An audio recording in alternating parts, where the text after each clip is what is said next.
إن الحمد لله نحمده ونستعينه ونستغفره ونعوذ بالله من شرور أنفسنا ومن سيئات أعمالنا من يهده الله فلا مضل له ومن يضلله فلا هادي له وأشهد أن لا إله إلا الله وحده لا شريك له وأشهد أن محمدا عبده ورسوله أما بعد فإن خير الحديث كتاب الله وخير الهدي هدي محمد صلى الله عليه وآله وسلم وشر الأمور محدثاتها وكل محدثة بدعة وكل بدعة ضلالة وكل ضلالة في النار.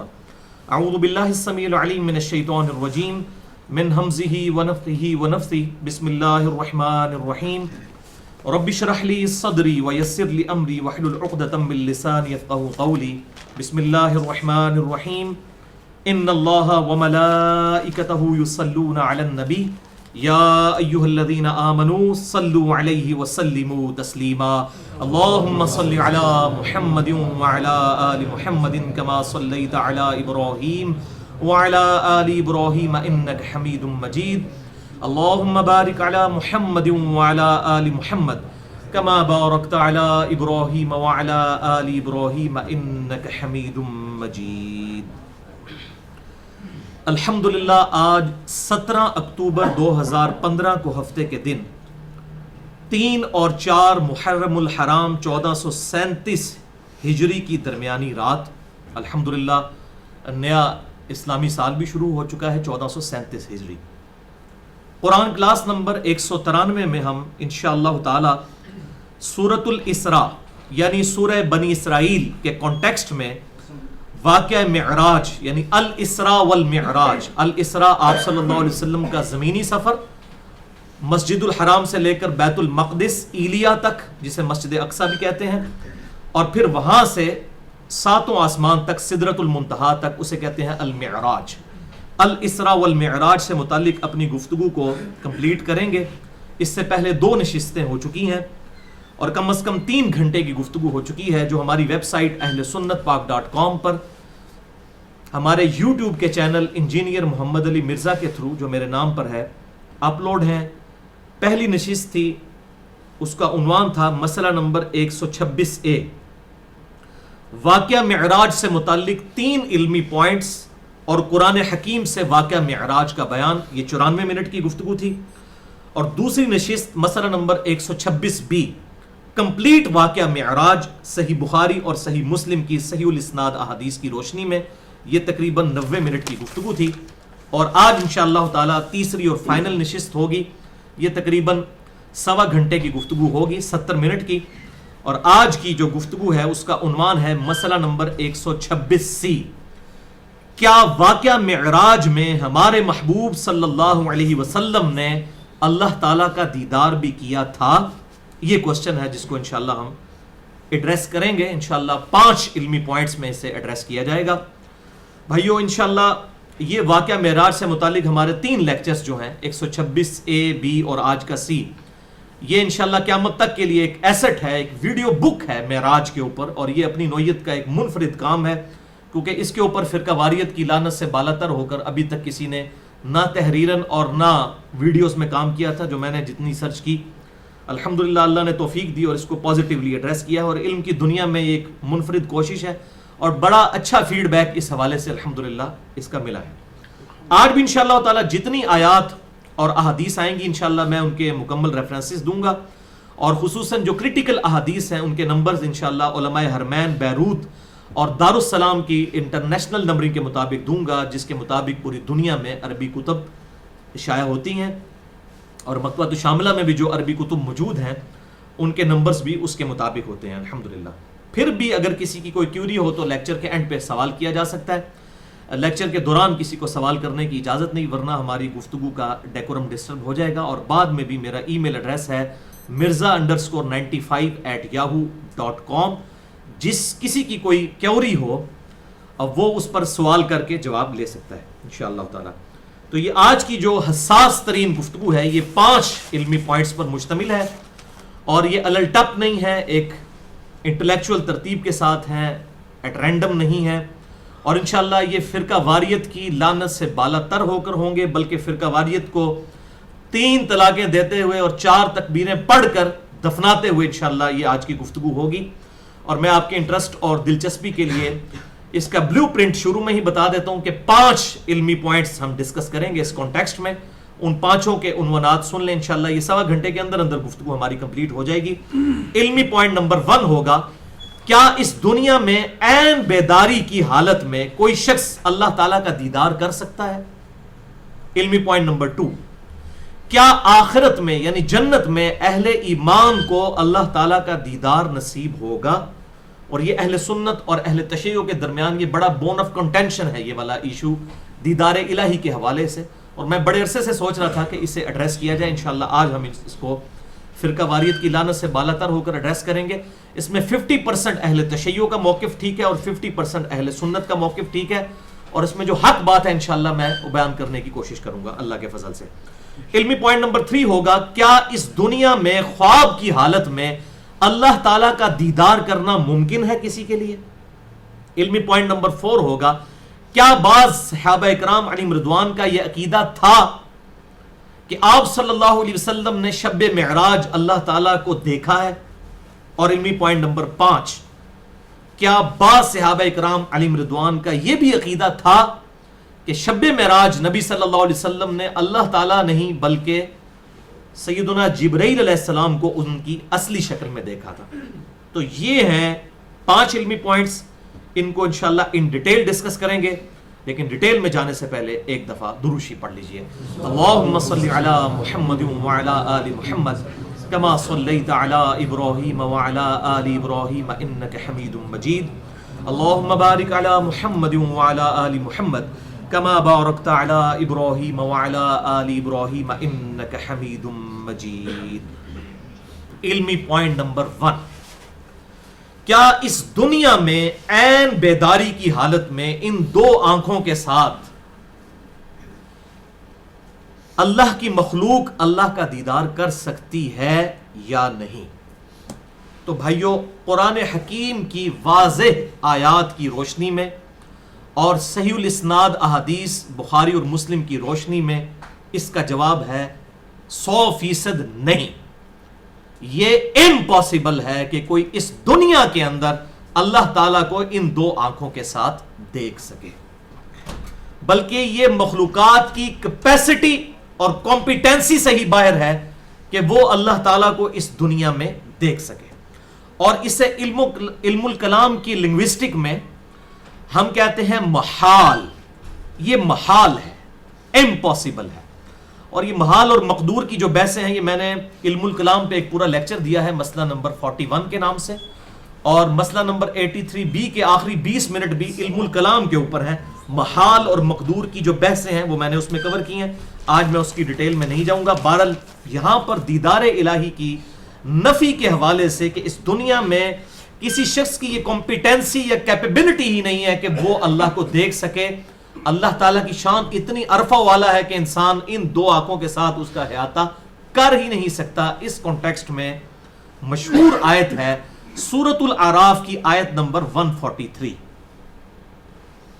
اعوذ باللہ من الشیطان الرجیم بسم اللہ الرحمن الرحیم. یہ موسیٰ علیہ السلام کا ذکر ہے جب وہ کوہ طور پر گئے اور انہوں نے اپنے رب کی زیارت کے لیے درخواست پٹ کی. اعوذ باللہ من الشیطان الرجیم بسم اللہ الرحمن الرحیم. وَلَمَّا جَاءَ مُوسَى لِمِيقَاتِنَا, اور جب موسیٰ علیہ السلام ہماری ملاقات کے لیے حاضر ہوئے, وَكَلَّمَهُ رَبُّهُ, اور ان کے رب نے ان سے کلام کیا جیسا کہ اس کی شان کے لائق ہے.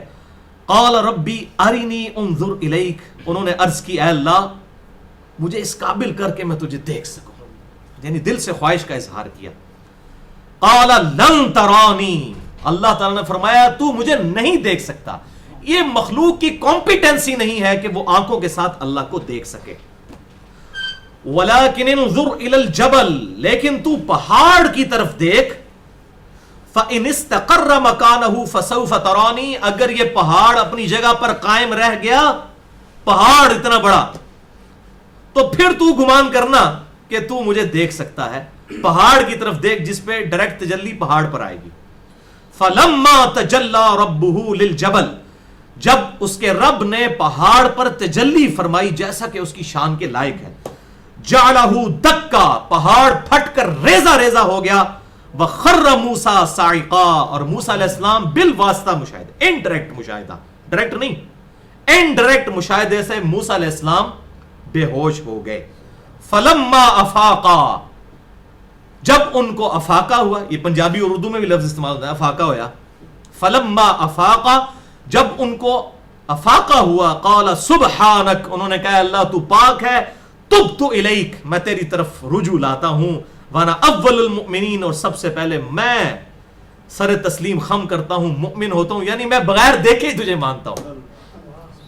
تو یہ الحمدللہ سورۃ الاعراف آیت نمبر 143 کیٹاگوریکل ڈیسیژن ہے کہ کوئی شخص ان دو آنکھوں سے اللہ کو نہیں دیکھ سکتا. اور اسی آیت کے کانٹیکسٹ میں معتزلہ کے رد پر بھی میں ایک بات کر دوں. سورۃ الحشر کی آیت نمبر 21 ہے. کلام متکلم کی صفت ہوتا ہے. اہل سنت اور اہل تشیع کا اجماع ہے اس بات پر کہ یہ اللہ کی کتاب اللہ کی مخلوق نہیں ہے، بلکہ یہ اللہ کا کلام ہے، یہ غیر مخلوق ہے. اسی پہ احمد بن حنبل المتوفا 241 ہجری کو کوڑے کھانے پڑے اسی سٹانس کے لیے. تو معتزلہ کا موقف ہے کہ قرآن کو اللہ نے پیدا کیا ہے، جبکہ اہل سنت اہل تشیع پوری امت کا اجماع ہے کہ قرآن پیدا نہیں ہوا، یہ بلکہ اللہ کا کلام ہے، اللہ کی صفت ہے، کیونکہ کلام متکلم کی صفت ہوتا ہے. اب میں جو کچھ بول رہا ہوں یہ میری صفت ہے، تو جیسا اللہ کی شان کے لائق ہے. تو اسی کانٹیکسٹ میں اسی کو سپورٹیو ایک آیت ہے کہ قرآن مخلوق نہیں بلکہ اللہ کی صفت ہے، اور جب اللہ کی صفت ہے تو قرآن میں وہی صفات پائی جائیں گی جو اللہ کی صفات ہیں. اس کی سپورٹ میں وہ آیت مشہور آیت ہے سورۃ الحشر کی آیت نمبر 21، لو انزلنا هذا القرآن على جبل لرأيته خاشعا متصدعا من خشیۃ اللہ، اگر ہم اس قرآن کو کسی پہاڑ پر نازل کر دیتے تو وہ اللہ کے خوف سے دب جاتا، پھٹ جاتا. کیوں؟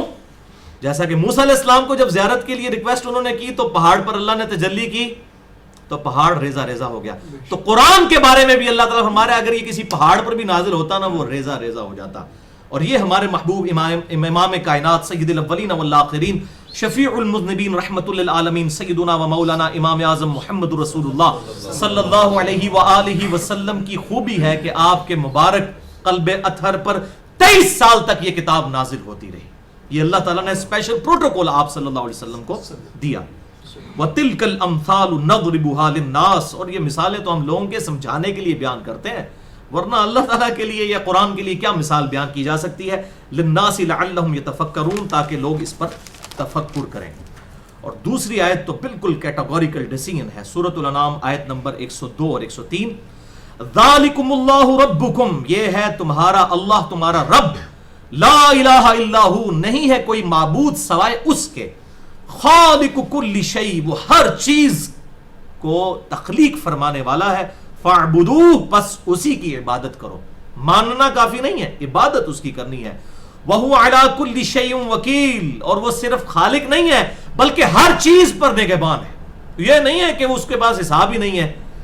دنیا کے اندر اس وقت 2 ملین سے زیادہ سپیشیز دریافت ہو چکی ہیں. 2 ملین سپیشیز، یعنی انسان ایک مخلوق، گھوڑا دوسری مخلوق، کوا تیسری مخلوق، چیل چوتھی مخلوق، اس طرح گنے نا 2 ملین، 20 لاکھ سے زیادہ مخلوقات ہیں اور یہ سپیشیز ہیں. اور پھر ہر سپیشیز کے آگے بلینز اینڈ ٹریلینز کی تعداد میں ان کی جو ہے آگے افزائش نسل والا سلسلہ جاری ہے.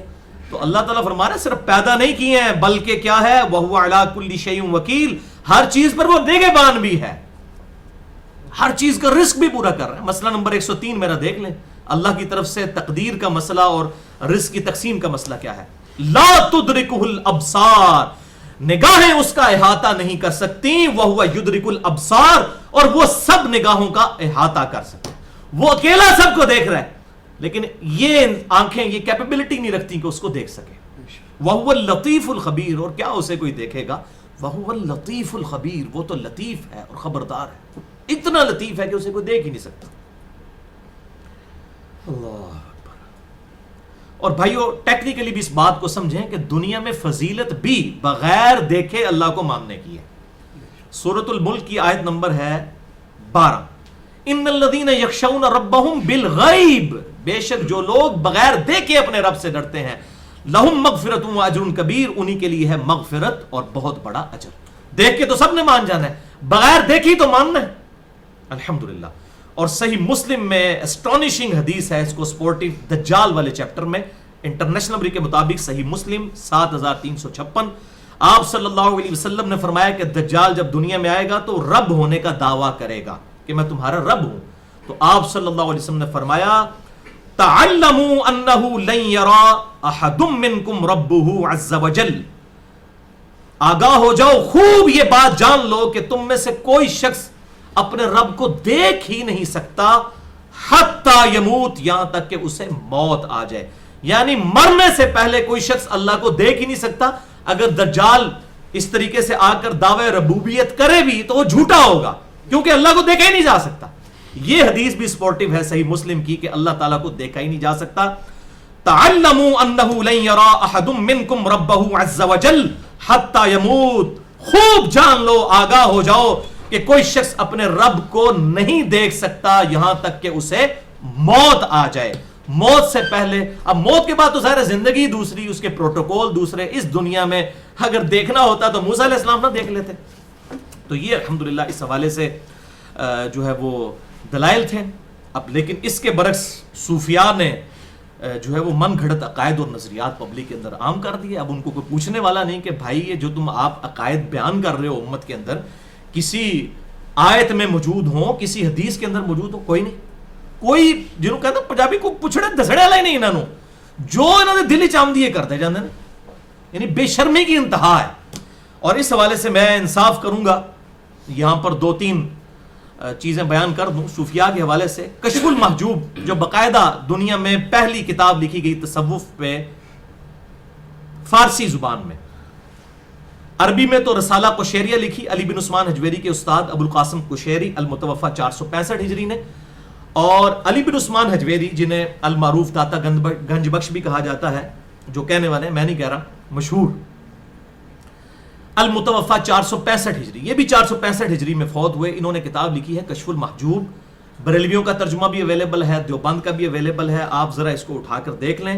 انہوں نے بایزید بسطامی کے بارے میں کتنا بڑا دعویٰ کیا ہے. بایزید بسطامی المتوفہ 261 ہجری کے بارے میں کشف المحجوب میں باب نمبر 11 اور چیپٹر کا نام ہے حضرت بایزید بسطامی, دیوبندی ترجمہ مولانا عبد الرؤوف فاروقی, لاہور کے ہیں, ابھی زندہ ہیں, صفحہ نمبر 174, اور بریلوی ترجمہ ہے علامہ فضل الدین گوہر, صفحہ نمبر 180. یہ پیر کرم شاہ صاحب کے تعلق رکھنے والے لوگ ہیں. سیاہ الدین پبلیکیشن نے یہ چھاپا ہے. کشف المحجوب کا میں نے ریفرنس دیا, آپ ذرا ورڈ بائی ورڈ ان کا دعویٰ سنیں. وہ کہتے ہیں حضرت بایزید بسطامی سے روایت ہے, یہ دیکھو اسی کہنے ہیں حضرت ابوبکر سے روایت ہے, حضرت عمر سے روایت ہے, حضرت عثمان سے روایت ہے, حضرت علی سے روایت ہے. روایت کی تو شروع ہو رہی ہے.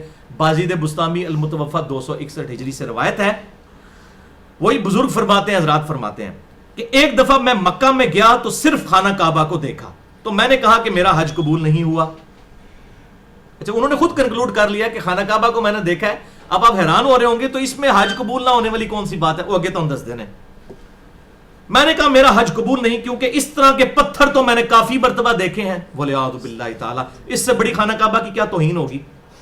خانہ کعبہ جیسا پتھر اور کون سے ہیں دنیا کے اندر, ان کے بزرگ بابوں کے پتھر ہوں گے نا, اس لیے وہ کہہ رہے ہوں گے بہت دیکھے ہیں. ہم تو کہتے ہیں ویسا کوئی بھی نہیں ہے. اور اس میں ایک پتھر ایسا لگا ہوا ہے حجر اسود, جس کو ہمارے محبوب صلی اللہ علیہ وسلم نے بوسہ دیا ہے, اور بخاری اور مسلم کی متفق علیہ حدیث ہے. سیدنا عمر فاروق رضی اللہ تعالیٰ عنہ سیدنا عمر علیہ السلام کہتے ہیں کہ اے حجر اسود, تو ایک پتھر ہی ہے, نہ کسی کو نفع دے سکتا ہے نہ نقصان. میں صرف اس لیے تجھے چومتا ہوں کہ میں نے اپنے محبوب صلی اللہ علیہ وسلم کو تجھے چومتے ہوئے دیکھا. الحمدللہ. بہرحال آپ اندازہ کریں, کہتے ہیں اس طرح کے پتھر بہت دیکھے ہیں. دوبارہ حج کے لیے جب گیا تو خانہ کعبہ بھی دیکھا اور کعبے کے رب کی زیارت بھی کی. اے دیکھ لو, یعنی موسیٰ علیہ السلام نے کوئی نہیں کی تھی زیارت, بایزید بسطامی کہہ رہے ہیں میں نے کعبہ بھی دیکھا اور کعبے کے رب کو بھی دیکھا. اچھا, تو میں نے کہا کہ اب بھی حقیقت توحید حاصل نہیں ہوئی. ہوں کیڑی مصیبت پی گئی بھائی, وہ دس دن تو وہ کہتے ہیں ابھی بھی توحید نہیں. تیسری مرتبہ گیا تو صرف اللہ کو دیکھا اور خانہ کعبہ نظروں سے غائب تھا. وہ کہتے ہیں کعبہ بھی نظر آنا چاہیے تھا. اے ویسے آپ جذبات کی اگر رو میں دیکھیں تو بڑی میٹھی میٹھی باتیں ہیں. جذبات میں تو بہت کچھ میٹھا میٹھا ہے, لیکن یہ جذبات کا معاملہ نہیں ہے, یہ علمی دلائل کا معاملہ ہے. سنن ابن ماجہ میں صحیح حدیث ہے، سنن ابی داؤد کے اندر بھی موجود ہے، سنن الکبریٰ البہیقی میں بھی موجود ہے. ایک صحابی نے اللہ کے محبوب صلی اللہ علیہ وسلم کو سجدہ کیا، آپ نے فرمایا سر اٹھا. اگر میں سجدہ جائز سمجھتا تو بیویوں کو کہتا کہ وہ اپنے خامدوں کو سجدہ کریں اس حق کے سبب جو اللہ نے دیا ہے، یعنی سجدہ تعظیمی اگر جائز ہوتا. آپ نے نہیں فرمایا عشق دے چلے نمبر لے گئے عقل والے ہیں انجے ہی عمرہ گالیاں انہوں نے گل کرو کہنا نہیں عشق دیاں گلاں نے پائی وہ عشق نہیں سی. اللہ دے نبی نو سجدہ کرنا کیا عشق نہیں ہے؟ آدم علیہ السلام کو فرشتوں نے نہیں سجدہ کیا، لیکن اس شریعت میں جب چیز حرام ہو گئی ہوں عشق دے چلے نمبر نہیں لے گئے. عشق دے چلے جڑے اتنے بھی مارے گئے تو اگے بھی انشاءاللہ مارے جان گے. عقل دے چلے وہ چلے نہیں ہوندے. انما یخشی اللہ من عبادہ العلماء. اللہ تعالیٰ کی خشیت اور معرفت تو صرف اہل علم کو حاصل ہے. قل هل يستوي الذين يعلمون والذين لا يعلمون انما يتذكر اولو الالباب. اے نبی فرما دیجئے سورہ الزمر آیت نمبر 9 کہ علم والے اور بغیر علم والے برابر نہیں ہو سکتے، نصیحت تو نہیں حاصل کرتے مگر عقل والے. عشق دے چلے نہیں بھائی، عقل والے. اچھا ریفرنس 2 بھی کشف المحجوب میں باب نمبر 14 ہے، جمع و تفرقہ کا بیان، دیوبندی ترجمہ صفحہ نمبر 405 مولانا عبد الرؤوف فاروقی صاحب کا، اور بریلوی ترجمہ جو ہے وہ 356 نمبر صفحہ علامہ فضل الدین گوہر صاحب. اب علی بن عثمان حجویری لکھتے ہیں کہ حتیٰ کہ غلبہ کی حالت میں اس طرح ہو جاتا کہ حضرت بایزید بسطامی کہا کرتے سبحانی ما اعظم شأنی، میں پاک ہوں میری شان کتنی بلند ہے. یہ بایزید بسطامی. اچھا پھر حضرت بایزید بسطامی جو کچھ یہ کہہ رہے ہوتے تھے ویسے تو ان کا نشانہ ان کی زبان تھی، لیکن بولنے والی حق تعالیٰ کی ذات تھی. انا للہ و انا الیہ راجعون. یعنی اللہ تعالیٰ بندے کے اندر حلول کر جاتا ہے، بولے اعوذ باللہ تعالیٰ. یعنی یہ دعویٰ تو ہمارا اپنے محبوب صلی اللہ علیہ وسلم کے بارے میں بھی نہیں ہے کہ آپ کی زبان مبارک سے اللہ تعالیٰ خود بولتا تھا، آپ پر وحی نازل ہوتی تھی لیکن وہ آپ کی زبان مبارک ہوتی تھی، اللہ تعالیٰ نہیں بولتا تھا. اور یہ کہہ رہے ہیں کہ جی یہ چونکہ اب انہوں نے کلمہ کفر جو بول دیا سبحانی ما اعظم شانی، میں پاک ہوں میری شان کتنی بلند ہے، اتنا بڑا کلمہ کفر کو جسٹی وہ کہتے ہیں وہ آپ نہیں بول رہے بھائی اللہ بول رہے وچ، ولی اعوذ باللہ تعالیٰ. ٹھیک ہے. اور اس میں پھر لیم ایکسکیوزز دیں گے وہ جی درخت میں سے بھی تو موسیٰ علیہ السلام کو آواز آئی تھی. وہ درخت میں سے نہیں آئی تھی، فش شجرتی الفاظ نہیں ہے، من الشجرہ ہی ہے کہ درخت کی طرف سے آواز آئی تھی. اور میں نے اس میں پورا لیکچر دیا ہے اور یہ معاملات سارے کھول کر بیان کیے ہیں علم ندلی سے متعلق اور علم الکلام سے متعلق، مسئلہ نمبر 41 اور مسئلہ نمبر 55A، جسے شوق ہو تو وہ دیکھ سکتا ہے. تو یہ ختم نبوت پہ صرف غلام احمد قادیانی نے ڈاکہ نہیں مارا ہے بلکہ بڑے بڑے صوفیاء نے مارا ہے. میرا مسئلہ نمبر 40 سن لیں، اس میں نے بتایا کہ غلام احمد قادیانی دجال نے باقاعدہ ان صوفیاء کے حوالے دیے ہیں کہ یہ بھی تو اتنے بڑے بڑے دعوے کرتے رہے ہیں، یہ کیوں رحمہ اللہ ہے اور میں نے کون سا جرم کر دیا ہے؟ تو دیو جواب انہوں. ساڑھے نزدیک تو پائی دو برابر ہو.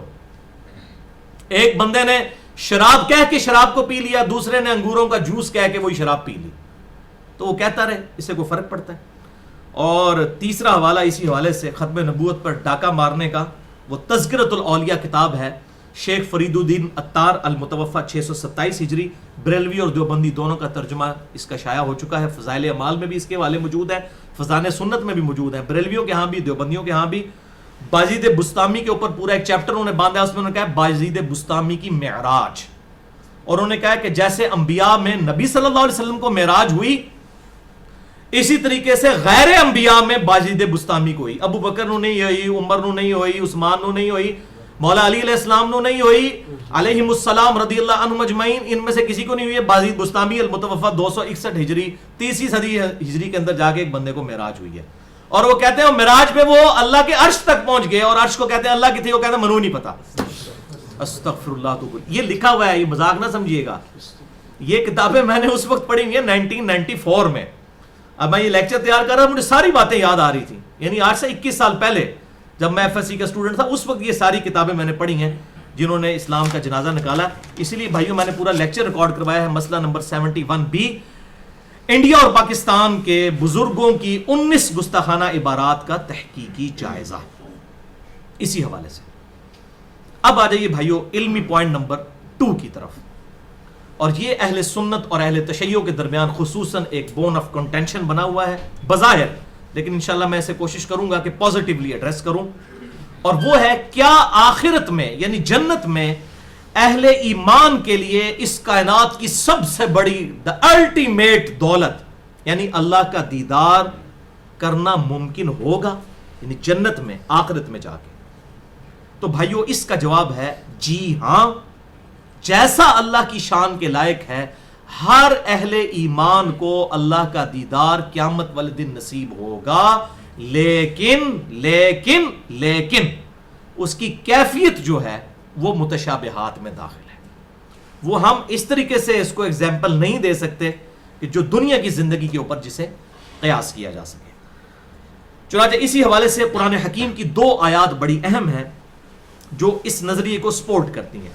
پہلی آیت سورۃ القیامہ آیت نمبر 23 تا 25، اعوذ باللہ من الشیطان الرجیم، وجوہ یومئذ ناظرہ، اس دن کئی چہرے تر و تازہ ہوں گے، یعنی قیامت کے دن، الی ربہا ناظرہ، اپنے رب کی طرف دیکھ رہے ہوں گے، ووجوہ یومئذ باسرہ، اور اس دن کئی چہرے جو ہیں وہ ایسے ہوں گے کہ اداس ہوں گے، تظن ان یفعل بہا فاقرہ، اور گمان کر رہے ہوں گے کہ آج کمر توڑ معاملہ ہمارے ساتھ ہونے والا ہے۔ یعنی یہ سائملٹینیس کنٹراسٹ ہے اہل ایمان کا اور اہل کفر کا۔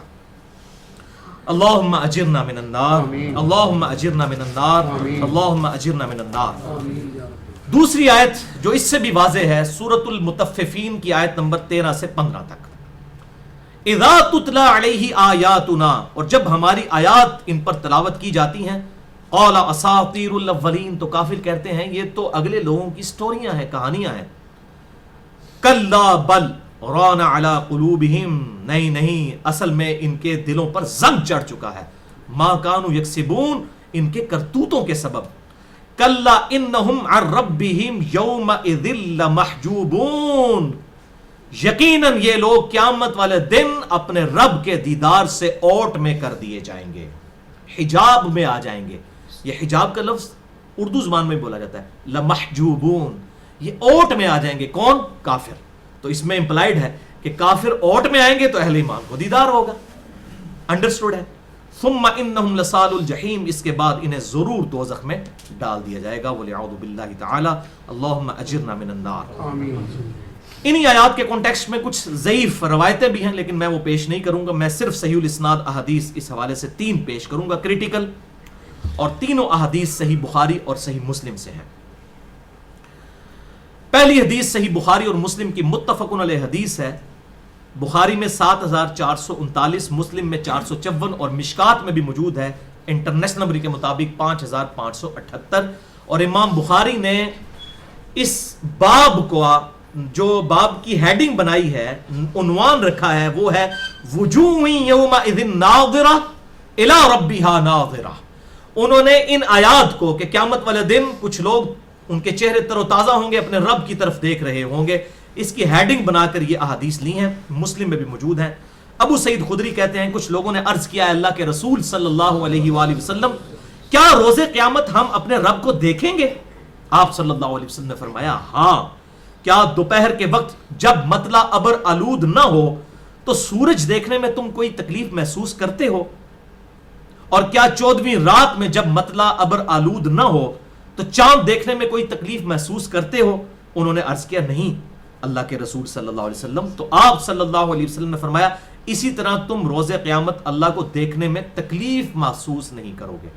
اس سے ریزیمبلنس یہ نہیں دی گئی ہے کہ جس طرح چاند نظر آتا ہے اس طرح اللہ کا چہرہ ہوگا، یعنی تکلیف محسوس نہیں کرو گے، کیونکہ واضح قرآن حکیم میں فتویٰ ہے سورہ الشورى کی آیت نمبر 15 میں، لیس کمثلہ شیء، اللہ کی مثل کوئی شے نہیں ہے، وہو السمیع البصیر، اور وہی سننے والا دیکھنے والا ہے۔ یہ جسٹ سمجھانے کے لیے ہے۔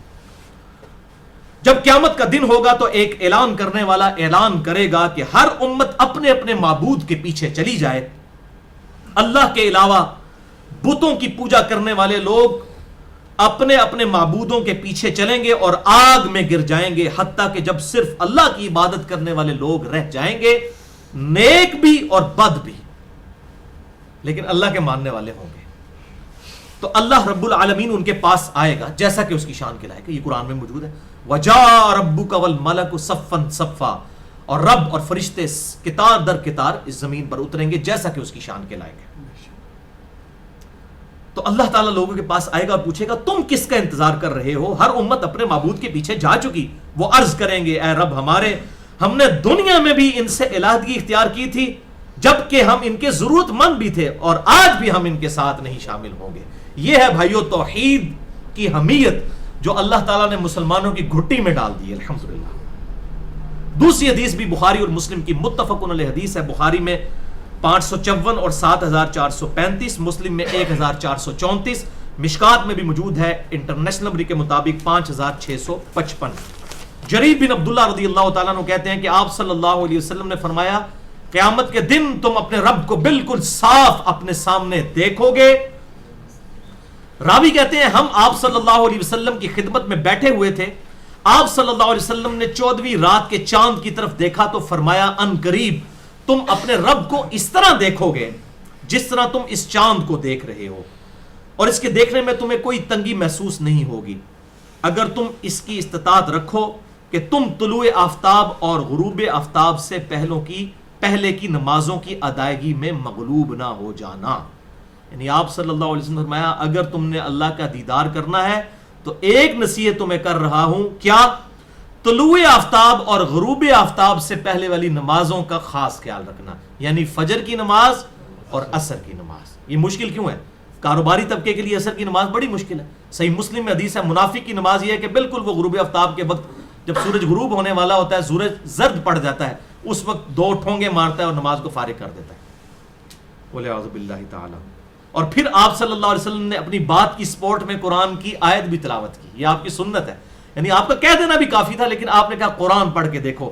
وَسَبِّحْ بِحَمْدِ رَبِّكَ قَبْلَ طُلُوعِ الشَّمْسِ وَقَبْلَ غُرُوبِهَا. اور اپنے رب کی پاکی بیان کرو اس کے حمد کے ساتھ سورج نکلنے سے پہلے اور سورج غروب ہونے سے پہلے. الحمدللہ. یعنی فجر اور عصر کی نماز. اور تیسری حدیث صحیح مسلم میں ہے انٹرنیشنل نمبر کے مطابق 449 اور 450، اور مشکات میں بھی موجود ہے 5656.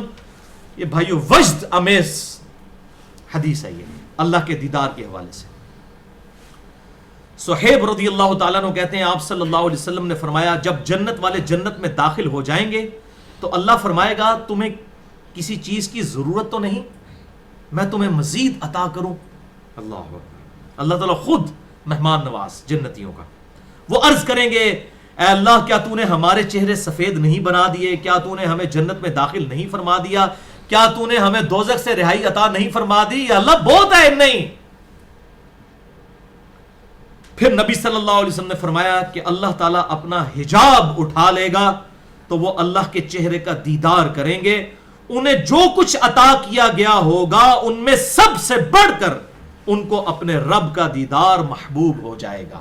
یعنی انہوں نے اس کا ٹیسٹ ہی نہیں لیا ہوگا. وہ تو دنیا کی جو ریزیمبلنس والی چیزیں ہیں، یعنی کہ محلات ہیں، بیویاں ہیں، حوریں ہیں، انہی چیزوں کے اوپر وہ سمجھ رہے ہوں گے یہ بہت کچھ ہے. لیکن جب اللہ کا دیدار کریں گے تو اس سے بڑھ کر کسی نعمت کو نہیں پائیں گے. اللہ تعالی ہمیں اپنا دیدار نصیب فرمائے، اپنے محبوب صلی اللہ علیہ وسلم کے قدموں میں جنت الفردوس میں جگہ عطا فرمائے. آمین. اور پھر آپ صلی اللہ علیہ وسلم نے اس کی سپورٹ میں بھی ایک آیت تلاوت کی. یہ دیکھیں ہر بات کی دلیل میں آیت آپ صلی اللہ علیہ وسلم نے تلاوت کی. للذین احسنوا الحسنى وزیادہ. جو نیکوکار لوگ ہیں اللہ تعالیٰ نے ان کے لیے اجر تیار کر رکھا ہے اور کچھ اس سے بڑھ کر ہی. یہ جو بڑھ کر ہی ہے وہ ہے رب کا دیدار جس کی کوئی ریزیمبلنس نہیں ہو سکتی. اور یہاں پر پھر وہ حدیث یاد کر لیجئے صحیح مسلم 7356 نمبر دجال والے چیپٹر میں، کیونکہ دجال انسانی شکل میں آ کر رب ہونے کا دعویٰ کرے گا. تو آپ صلی اللہ علیہ وسلم نے فرمایا صحیح مسلم 7356 خوب جان لو کہ تم میں سے کوئی شخص اپنے رب کا دیدار نہیں کر سکتا یہاں تک کہ اسے موت آ جائے. موت آنے سے بھائی مرے بغیر جنت کو نہیں جیل اپنی، تو مرے بغیر بھائی اللہ کا دیدار بھی کو نہیں ہونا. مرنا شرط ہے، لہذا مرنے سے گھبرانا نہیں چاہیے. جسے یقین ہو اسے مرتے جنت اور اپنے رب کا دیدار نصیب ہونا ہے اور نبی صلی اللہ علیہ وسلم کی زیارت نصیب ہونی ہے، اس کے لیے تو مرنا بہت بڑی جو ہے وہ سعادت کی بات ہے. بخاری اور مسلم کی متفق علیہ حدیث ہے آپ صلی اللہ علیہ وسلم نے اپنی وفات سے تقریباً کچھ دن پہلے سیدہ فاطمہ رضی اللہ تعالی عنہا کے کان میں ایک بات کہی تو وہ رو پڑی اور پھر ایک بات کہی تو وہ ہنس پڑی. آپ صلی اللہ علیہ وسلم کی وفات کے بعد اما عائشہ کہتی ہیں میں نے فاطمہ سے پوچھا کہ وہ راز تو مجھے بتا دو. بخاری اور مسلم دونوں میں موجود ہے یہ حدیث. تو انہوں نے کہا آپ صلی اللہ علیہ وسلم نے مجھے اپنی وفات کی خبر دی تھی کہ آپ دنیا سے تشریف لے جانے والے ہیں، تو اس پر میں رو پڑی. اور پھر آپ صلی اللہ علیہ وسلم نے فرمایا کہ میرے مرنے کے بعد سب سے پہلے تم مجھے آ کر ملو گی. یعنی مرتے نبی صلی اللہ علیہ وسلم سے، حالانکہ قبر مبارک ان کی تو بقیہ غرقت میں، آپ صلی اللہ علیہ وسلم کی تو دوسری جگہ پر ہے، یعنی یہ روحانی طور پر مرنے کے بعد تو ملاقات ہو جائے گی. کئی صحابہ ان کی موت کا وقت آیا ہے تو تابعین نے ان کو کہا ہے کہ اللہ کے رسول تک ہمارا سلام پہنچائیے گا، آپ تو جا رہے ہیں اللہ کے رسول کے پاس. اس طرح کی حدیثیں بھی موجود ہیں صحیح سند کے ساتھ، مشکات میں بھی ایسی حدیثیں موجود ہیں. تو آپ رضی اللہ تعالیٰ عنہ کہتی ہیں میں رو پڑی، پھر جب آپ نے کہا کہ سب سے پہلے تم مجھے آ کر ملو گی تو میں اس بات پر ہنس پڑی. تو دیکھیں وہ تو ہنس کر موت کو گلے لگانے والے لوگ تھے، اور سیدہ فاطمہ کی بمشکل 20 سال کے قریب عمر تھی جب وہ اس دنیا سے چلی گئی، 20 سال کی عمر. تو مرنا جو ہے یہ بہت بڑا ایسٹ ہے، لائبلٹی نہیں ہے، یہ دنیا کی زندگی لائبلٹی ہے. اگر کسی کو آخرت کا کنسیپٹ ہو کہ اللہ کا دیدار اور اس کے محبوب صلی اللہ علیہ وسلم کی زیارت نصیب ہوگی انشاءاللہ. علمی پوائنٹ نمبر 3، اور وہ ہے بھائیو، کیا اس دنیاوی زندگی میں حالت خواب میں اللہ کا دیدار کرنا ممکن ہے؟ تو بھائیو اس کا جواب ہے 100% ممکن ہے، لیکن لیکن لیکن صرف ایک شخصیت کے حق میں، اور وہ ہے ہمارے محبوب امام کائنات سید الاولین والآخرین شفیع المذنبین رحمت للعالمین سیدنا و مولانا امام اعظم محمد رسول اللہ صلی اللہ علیہ وآلہ وسلم. اور کسی کے لیے یہ ممکن نہیں، ورنہ سب سے پہلا تو حق کس کا تھا؟ حضرت موسیٰ علیہ السلام کا، جو سورۃ الاعراف 143 نمبر آیت ہم سن چکے. اللہ تعالیٰ ان کو آفر کر سکتا تھا نا کہ تجھے خواب میں زیارت کروا دوں گا، جیسا کہ بعد کے لوگوں نے کہا کہ امام ابو حنیفہ رحمہ اللہ المتوفی 150 ہجری کے بارے میں فتاوی عالمگیری کے مقدمے میں، در مختار کے مقدمے میں انہوں نے لکھا ہے کہ امام حنیفہ نے 100 دفعہ اللہ تعالیٰ کو خواب میں دیکھا ہے. انا للہ و انا الیہ راجعون، یعنی یہ بتانا چاہ رہے ہیں کہ امام حنیفہ کا مرتبہ حضرت موسیٰ علیہ السلام سے بھی زیادہ ہے. ظاہر ہے یہ آفر تو موسیٰ علیہ السلام کو کیوں نہیں اللہ نے لگا دی. اور بازید بستامی کا تو آپ سن چکے، المتوفی 261 ہجری، وہ تو پائی جی آپ ملاقات کرنٹ ہو گئے سن. تو پائی جی یہ جھوٹ ہے، سب کچھ فراڈ ہے، ایسی کوئی بات نہیں ثابت ہے. اور اللہ تعالیٰ جو ہے وہ ہمیں اس قسم کے فاسد نظریات سے محفوظ فرمائے. بخاری اور مسلم کی متفق علیہ حدیث ہے، بخاری میں 6983 اور مسلم میں 5909، کہ آپ صلی اللہ علیہ وسلم نے فرمایا کہ خواب جو ہیں یہ نبوت کا 46واں حصہ ہے. یعنی نبیوں کو جو خواب دکھائے جاتے ہیں نا، یہ بھی وحی کا ایک ذریعہ ہے. نبیوں کے خواب میں شیطان کا دخل نہیں ہوتا، جیسا کہ سورہ الصافات کی آیت نمبر 100 سے 113 تک ہے کہ سیدنا ابراہیم علیہ السلام کو اپنے بیٹے اسماعیل علیہ السلام کی قربانی کا حکم ہوا، وہ خواب کے ذریعے ہوا، اور اس پہ وہ ایکٹ بھی کرنا شروع ہو گئے. وہ تو اللہ تعالیٰ نے پھر ایک معجزہ فرمایا، وہ مسئلہ نمبر 52 میں نے سن سکتے ہیں. تو بہرحال وہ وحی الہی تھا، ڈیفینیٹ تھا، جبھی تو اس کے اوپر ایکٹ کیا. تو یہ صرف نبیوں کا خواب وحی الہی ہے، نبیوں کے علاوہ کسی کا کوئی خواب وحی الہی نہیں ہو سکتا.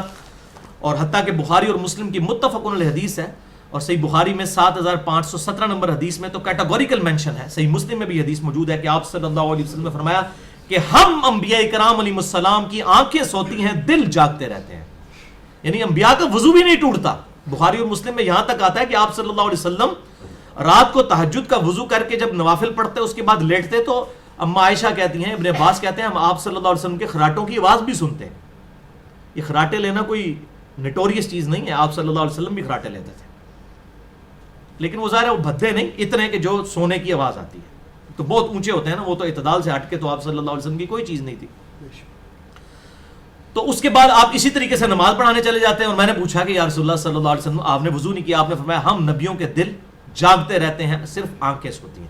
تو دل جاگ رہا ہوتا ہے تو پتہ چل جاتا ہے کہ وضو نہیں ٹوٹا.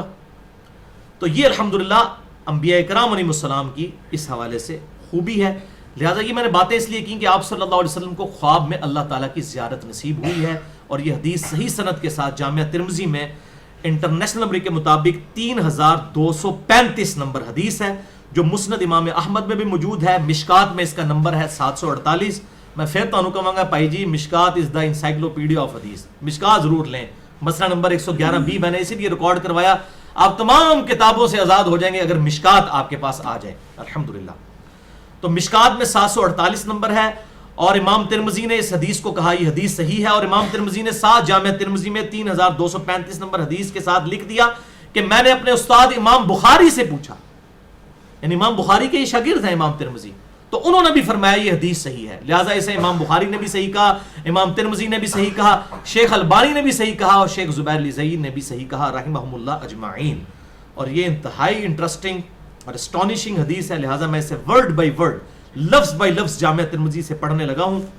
معاذ ابن جبل بیان کرتے ہیں کہ ایک روز رسول اللہ صلی اللہ علیہ وسلم ہمیں نماز فجر پڑھانے کے لیے تشریف نہ لائے، قریب تھا کہ ہم سورج کے طلوع ہونے کا مشاہدہ کر لیتے، پھر آپ تیزی سے تشریف لائے، چنانچہ نماز کے لیے اقامت کہی گئی۔ رسول اللہ صلی اللہ علیہ وسلم نے بڑی مختصر نماز پڑھائی، پس جب آپ صلی اللہ علیہ وسلم نے سلام پھیرا تو با آواز بلند فرمایا کہ اپنی جگہوں پر ایسے ہی بیٹھے رہو، یعنی کوئی بڑا ایکسٹرا آرڈنری واقعہ ہوا جس کی وجہ سے آپ صلی اللہ علیہ وسلم نے فرمایا کہ آج نماز پڑھ کے پائی کسی نے نہیں جانا، بیٹھے رہو۔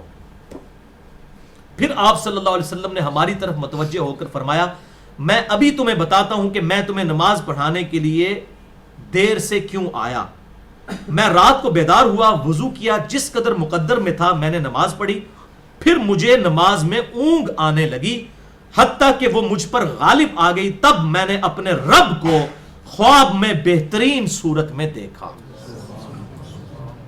اللہ اکبر کبیرا والحمد للہ کثیرا وسبحان اللہ بکرۃ واصیلا، سبحان اللہ وبحمدہ عدد خلقہ ورضا نفسہ وزنۃ عرشہ ومداد کلماتہ۔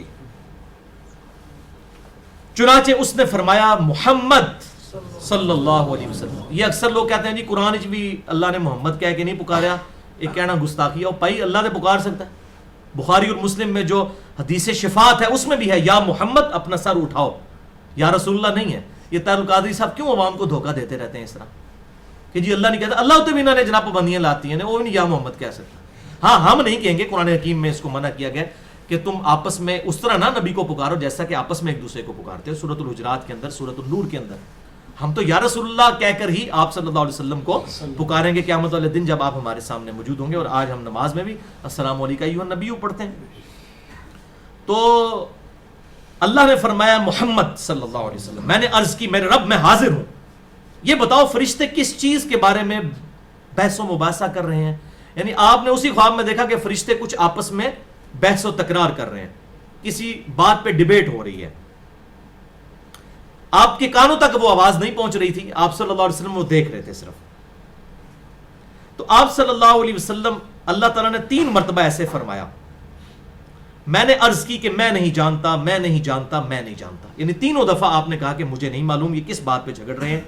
پھر آپ صلی اللہ علیہ وسلم نے فرمایا، میں نے اپنے رب کو دیکھا کہ اس نے اپنا ہاتھ میرے کندھوں کے درمیان رکھا، یعنی 2 کندھوں کے درمیان پیٹھ پہ، حتیٰ کہ میں نے اس کے انگلیوں کے پوروں کی ٹھنڈک بھی اپنے قلب اور سینے میں محسوس کی، جیسا کہ اس کی شان کے لائق ہے۔ اب اس ہاتھ کی تمثیل ہم اپنے ہاتھ سے نہیں دے سکتے، یعنی فرماتے ہیں اللہ تعالیٰ نے 2 کندھوں کے درمیان جب ہاتھ رکھا تو میرے دل نے اور میرے سینے نے اس کی ٹھنڈک کو محسوس کیا، اور میرے سامنے ہر چیز واضح ہو گئی۔ یعنی وہ اللہ تعالیٰ کی طرف سے خاص کرم ہوا کہ آپ صلی اللہ علیہ وسلم کو جو فرشتے جھگڑ رہے تھے اس چیز کا علم عطا فرما دیا گیا، اور میں نے پہچان لی۔ پھر میرے رب نے فرمایا محمد، میں نے عرض کی میرے رب میں حاضر ہوں، اب بتاؤ کہ مقرب فرشتے کس چیز کے بارے میں بحث و مباحثہ کر رہے ہیں؟ میں نے عرض کیا اے اللہ، وہ گناہ مٹا دینے والے اعمال کے بارے میں ڈسکس کر رہے ہیں۔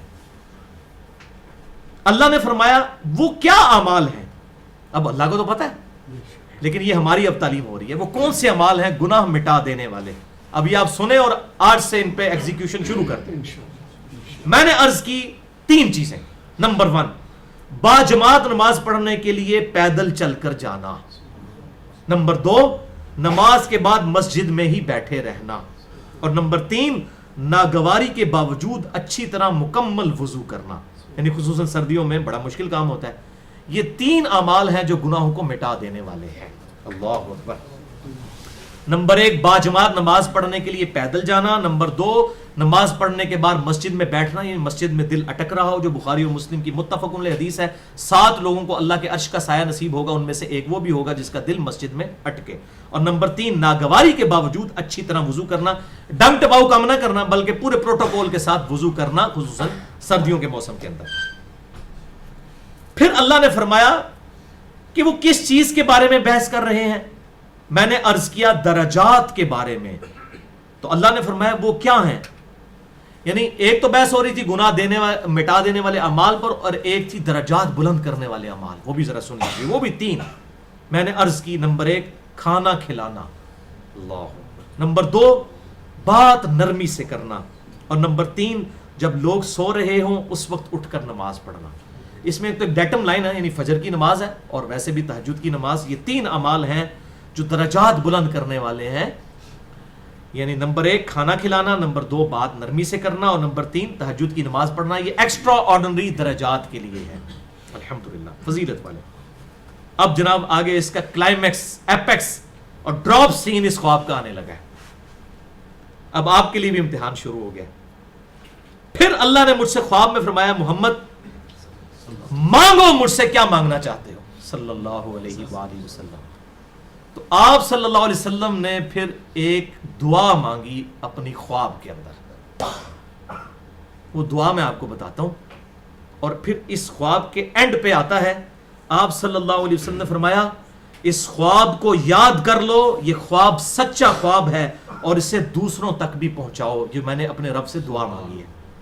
تو یہ اب ہماری رسپانسبلٹی ہے، میں نے تو آج پوری کر دی آپ تک پہنچا کے، آپ نے لوگوں تک پہنچانا ہے۔ اور مشکات میں 748 نمبر حدیث ہے، مشکات ایزیلی اویلیبل ہے۔ اور پھر اسی حدیث کے اینڈ پر آتا ہے کہ امام ترمذی فرماتے ہیں یہ حدیث حسن صحیح ہے، اور میں نے اپنے استاد محمد بن اسماعیل بخاری سے جب اس حدیث کے متعلق پوچھا تو انہوں نے فرمایا یہ حدیث صحیح ہے، اگرچہ یہ بخاری میں نہیں ہے لیکن امام بخاری نے اسے انڈورس کیا ہے، اور الحمدللہ یہ متفقہ حدیث ہے آپ صلی اللہ علیہ وسلم کو خواب میں دیکھنے والی، اللہ تعالیٰ کی زیارت کرنے والی۔ اب وہ دعا سن لیجئے، جب نبی صلی اللہ علیہ وسلم سے اللہ نے فرمایا کہ مانگ محمد کیا مانگتا ہے، تو اللہ کے محبوب صلی اللہ علیہ وسلم نے وہ دعا مانگی۔ الحمدللہ میں نے آج سے 21 سال پہلے یہ دعا 1994 میں یاد کی تھی جب میں ایف ایس سی کا اسٹوڈنٹ تھا۔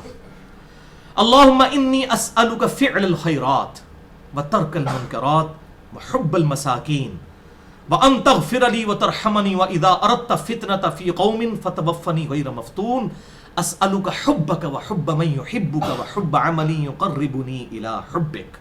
یہ ہے پوری دعا، اس کا ترجمہ بھی میں آپ کو ساتھ ساتھ بتا دیتا ہوں۔ اللہم انی اسألک فعل الخیرات، اے اللہ میں تجھ سے سوال کرتا ہوں نیک اعمال کرنے کی، وترک المنکرات اور ہر گناہ کو چھوڑ دینے کی، وحب المساکین اور مسکینوں کی محبت کی، یعنی وہ جو کچھ آپ کو فرشتوں کی جو بحث تھی نا اسی کو آپ نے اسی وقت دعا میں کنورٹ کر دیا۔ وَأَن تَغْفِرَ لِي وَتَرْحَمَنِي، اور یہ کہ تو مجھے بخش دے اور مجھ پر رحم فرما۔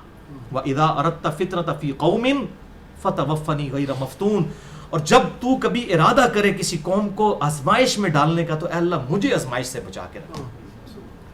اللہم انی اسألک حبک، اے اللہ میں تجھ سے تیری محبت کا سوال کرتا ہوں، وحب من یحبک، اور ہر اس ہستی کی محبت تجھ سے مانگتا ہوں جس سے تو محبت کرتا ہے، وحب عمل یقربنی الی حبک، اور میں ہر اس نیک عمل کی محبت تجھ سے مانگتا ہوں جو مجھے تیرا قرب عطا کر دے، محبت کے ساتھ وہ عمل کرنے کی۔ دیکھیں اور دعا بھی ہے نا جو سنن ابی داؤد اور جامعہ ترمذی میں معاذ ابن جبل کو ہاتھ پکڑ کر اللہ کے محبوب نے فرمایا تھا صلی اللہ علیہ وسلم، معاذ تجھ سے محبت کرتا ہوں، اے معاذ ایک نصیحت کرتا ہوں کہ فرض نماز کے بعد یہ دعا کبھی نہ چھوڑنا، اللہم اعنی علی ذکرک و شکرک و حسن عبادتک۔ ایک طرق میں یہ آتا ہے، ایک طریق میں آتا ہے ربی اعنی علی ذکرک و شکرک و حسن عبادتک، اے اللہ تو میری مدد فرما کہ میں تیرا ذکر کروں، تیرا شکر ادا کروں اور حسن عبادتک، احسن طریقے سے تیری عبادت کروں۔ یہاں پر کیا ہے؟ وہی بات آئی کہ اے اللہ میں ہر اس عمل کا سوال تجھ سے کرتا ہوں جو مجھے تیرا قرب عطا کر دے اور محبت کے ساتھ عمل کر کے۔ الحمدللہ، تو یہ دعا آپ ضرور یاد کریں، کوئی مشکل نہیں ہے، اس کو لکھ کر پرنٹ آؤٹ نکال لیں، مشکات میں سے نکال لیں آپ، جامعہ ترمذی میں بھی 3235 نمبر ہے، ترمذی ابھی تک انٹرنیشنل نمبر کے مطابق اردو میں نہیں چھپی ہوئی لیکن انگلش کے اندر آئی ہوئی ہے، وہ ہماری ویب سائٹ سے آپ دیکھ لیجئے۔ تو بہرحال یہ دعا آپ مشکات میں سے بھی ڈاؤن لوڈ کر سکتے ہیں الحمدللہ اہل سنت پاک.com سے۔ اب بھائیو علمی پوائنٹ نمبر 4، کیا بعض صحابہ کرام علیہم رضوان کا یہ عقیدہ تھا کہ نبی صلی اللہ علیہ وسلم نے معراج کے دوران اللہ تعالیٰ کو دل کی آنکھوں سے دیکھا ہے، سر کی آنکھوں سے نہیں، دل کی آنکھوں سے؟ تو بھائیو جی ہاں، جہاں تک دل کی آنکھوں کا تعلق ہے تو صحابہ کرام علیہم رضوان میں ایسے لوگ موجود تھے جن کا یہ عقیدہ تھا کہ شب معراج اللہ کے محبوب صلی اللہ علیہ وسلم نے سر کی آنکھوں سے نہیں بلکہ دل کی آنکھوں سے، جیسا کہ اس کی شان کے لائق ہے، اپنے رب کو دیکھا تھا. اور اس حوالے سے امت میں سب سے بڑے مفسر قرآن جو قرآن کی تفسیر میں ٹاپ آف دا لسٹ صحابہ میں شامل ہیں عبداللہ ابن عباس رضی اللہ تعالی عنہما المتوفا 68 ہجری. ان کی حدیث ہے صحیح بخاری میں 3756. ان کے بارے میں آپ صلی اللہ علیہ وسلم کی یہ حدیث کہ اے اللہ ابن عباس کو قرآن کا علم عطا فرما. اور پھر آپ صلی اللہ علیہ وسلم نے سینے سے لگا کر ابن عباس کو کہا اور دعا دیتے ہوئے اے اللہ اسے حکمت عطا فرما. صحیح بخاری 3756. بلکہ بخاری اور مسلم کی متفقن علیہ حدیث ہے. بخاری میں 143, مسلم میں 6368. آپ صلی اللہ علیہ وسلم نے دعا کی اللہم فقہہ فی الدین, اے اللہ ابن عباس کو دین میں فقیہ بنا دے, ٹرو انڈرسٹینڈنگ اس کو دین کی عطا فرما دے, سمجھ بوجھ عطا فرما دے. انہی ابن عباس کا ایکسپرٹ اوپینین حدیث موقوف ہے صحیح مسلم کے اندر, کوئی عام کتاب میں نہیں ہے, صحیح مسلم میں انٹرنیشنل نمبر کے مطابق 437 کہ جب ابن عباس رضی اللہ تعالی عنہ سے پوچھا گیا سورۃ النجم کی آیت نمبر 11 کے بارے میں, اعوذ باللہ من الشیطان الرجیم, ما کذب الفؤاد ما رآ, جو کچھ نبی صلی اللہ علیہ وسلم کے دل نے دیکھا تو دل نے اس سے دھوکہ نہیں کھایا, اس کو جھٹلایا نہیں. اور سورۃ النجم کی آیت نمبر 13 وَلَقَدْ رَآهُ نَزْلَةً أُخْرَى, اور بے شک اللہ کے محبوب صلی اللہ علیہ وسلم نے اسے 2 بار دیکھا. تو ابن عباس نے فرمایا رآہ بفؤادہ مرتین, اس سے مراد یہ ہے کہ اللہ کے محبوب صلی اللہ علیہ وسلم نے اپنے رب کو دل کی آنکھوں سے 2 مرتبہ دیکھا شب معراج. یہ ہے صحیح مسلم 437 نمبر. اور بھائیو یہی حدیث جامعہ ترمذی میں بھی موجود ہے انٹرنیشنل نمبر کے مطابق 3279, 3280 اور 281. 3 طرق ہیں. مشکات میں بھی موجود ہے 5660. امام ابن ابی عاصم کی کتاب السنہ میں بھی موجود ہے, اور ابن خزیمہ کی التوحید کتاب میں بھی یہ موجود ہے کہ ابن عباس نے فرمایا را محمد ربہ, محمد صلی اللہ علیہ وسلم نے اپنے رب کو دیکھا ہے. تو اکرمہ تابعی وہاں پر موجود تھے, انہوں نے کہا کہ سورۃ الانعام کی آیت نمبر 103 ہے اعوذ باللہ من الشیطان الرجیم لا تدرکہ الابصار وہو یدرک الابصار, آنکھیں اس کا احاطہ نہیں کر سکتی اور وہ آنکھوں کا احاطہ کر لیتا ہے. تو تابعی نے کہا ابن عباس آپ کہہ رہے ہیں کہ اللہ کے محبوب نے اللہ کو دیکھا, یہ آنکھیں تو اس کا احاطہ ہی نہیں کر سکتی, قرآن میں تو یہ ہے. انہوں نے کہا بھائی تو گستاخ ہیں, سوال کر کے صحابی سے سوال ہو رہا ہے, یہ علم کا میدان ہے, یہاں جذبات کو دخل نہیں ہوگی.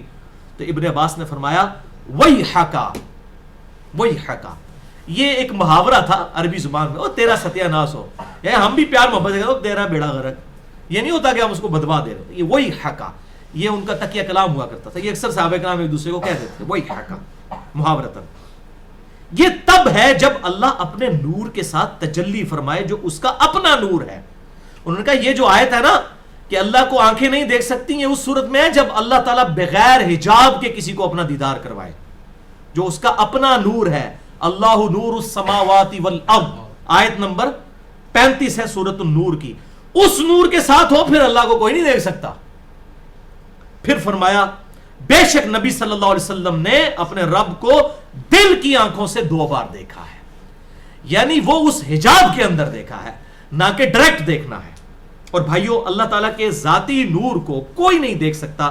اس کو سپورٹیو ایک آپ صلی اللہ علیہ وسلم کی اپنی حدیث بھی ہے صحیح مسلم میں 443 نمبر. ابو ذر غفاری نے پوچھا کیا رسول اللہ صلی اللہ علیہ وسلم سے پوچھا کیا آپ نے اپنے رب کو دیکھا ہے؟ اب یہ ڈائریکٹ سوال ہو رہا ہے. صحیح مسلم 443. تو آپ صلی اللہ علیہ وسلم نے فرمایا وہ تو نور ہے, میں اسے کیسے دیکھ سکتا ہوں. اور صحیح مسلم میں 444 نمبر حدیث ہے, تابعی کہتے ہیں کہ میں نے ابو ذر غفاری سے کہا کاش میں اللہ کے محبوب کے زمانے میں ہوتا صلی اللہ علیہ وسلم, میں ان سے ایک سوال ضرور پوچھتا کہ اے اللہ کے محبوب صلی اللہ علیہ وسلم کیا آپ نے اپنے رب کو دیکھا ہے؟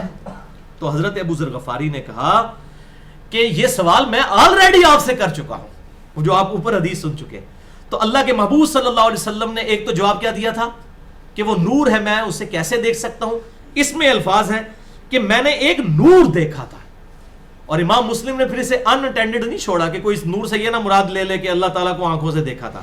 اگلی حدیث پھر امام مسلم لے کر آیا 2 طرق, صحیح مسلم 445 اور 446. یہ بڑی انٹلیکچوئل ترتیب سے امام مسلم لے کر آئے, اور اس میں الفاظ ہیں کہ آپ صلی اللہ علیہ وسلم نے فرمایا اللہ تعالیٰ کا مخلوق سے ایک حجاب اور پردہ ہے اور وہ نور ہے. اگر وہ نور کا پردہ ہٹ جائے تو اس کے چہرے کی تمکنت کی وجہ سے ساری مخلوق جل کر راکھ ہو جائے. یعنی اللہ کے چہرے پر نور کا پردہ ہے, اور وہ نور کا پردہ جو ہے وہ آپ صلی اللہ علیہ وسلم نے دیکھا تھا, اور وہ بھی دل کی آنکھوں سے. الحمدللہ یہ معاملہ بالکل کلیئر ہو گیا اس حوالے سے. یہاں پر میں ایک ضروری بات عرض کر دوں. تشہد کے حوالے سے اکثر مشہور ہے کہ شب معراج آپ صلی اللہ علیہ وسلم نے اللہ کی بارگاہ میں عرض کی جا کر التحیات للہ والصلوات والطیبات, اے اللہ میری تمام زبانی, بدنی اور مالی عبادتیں تیرے لیے ہیں.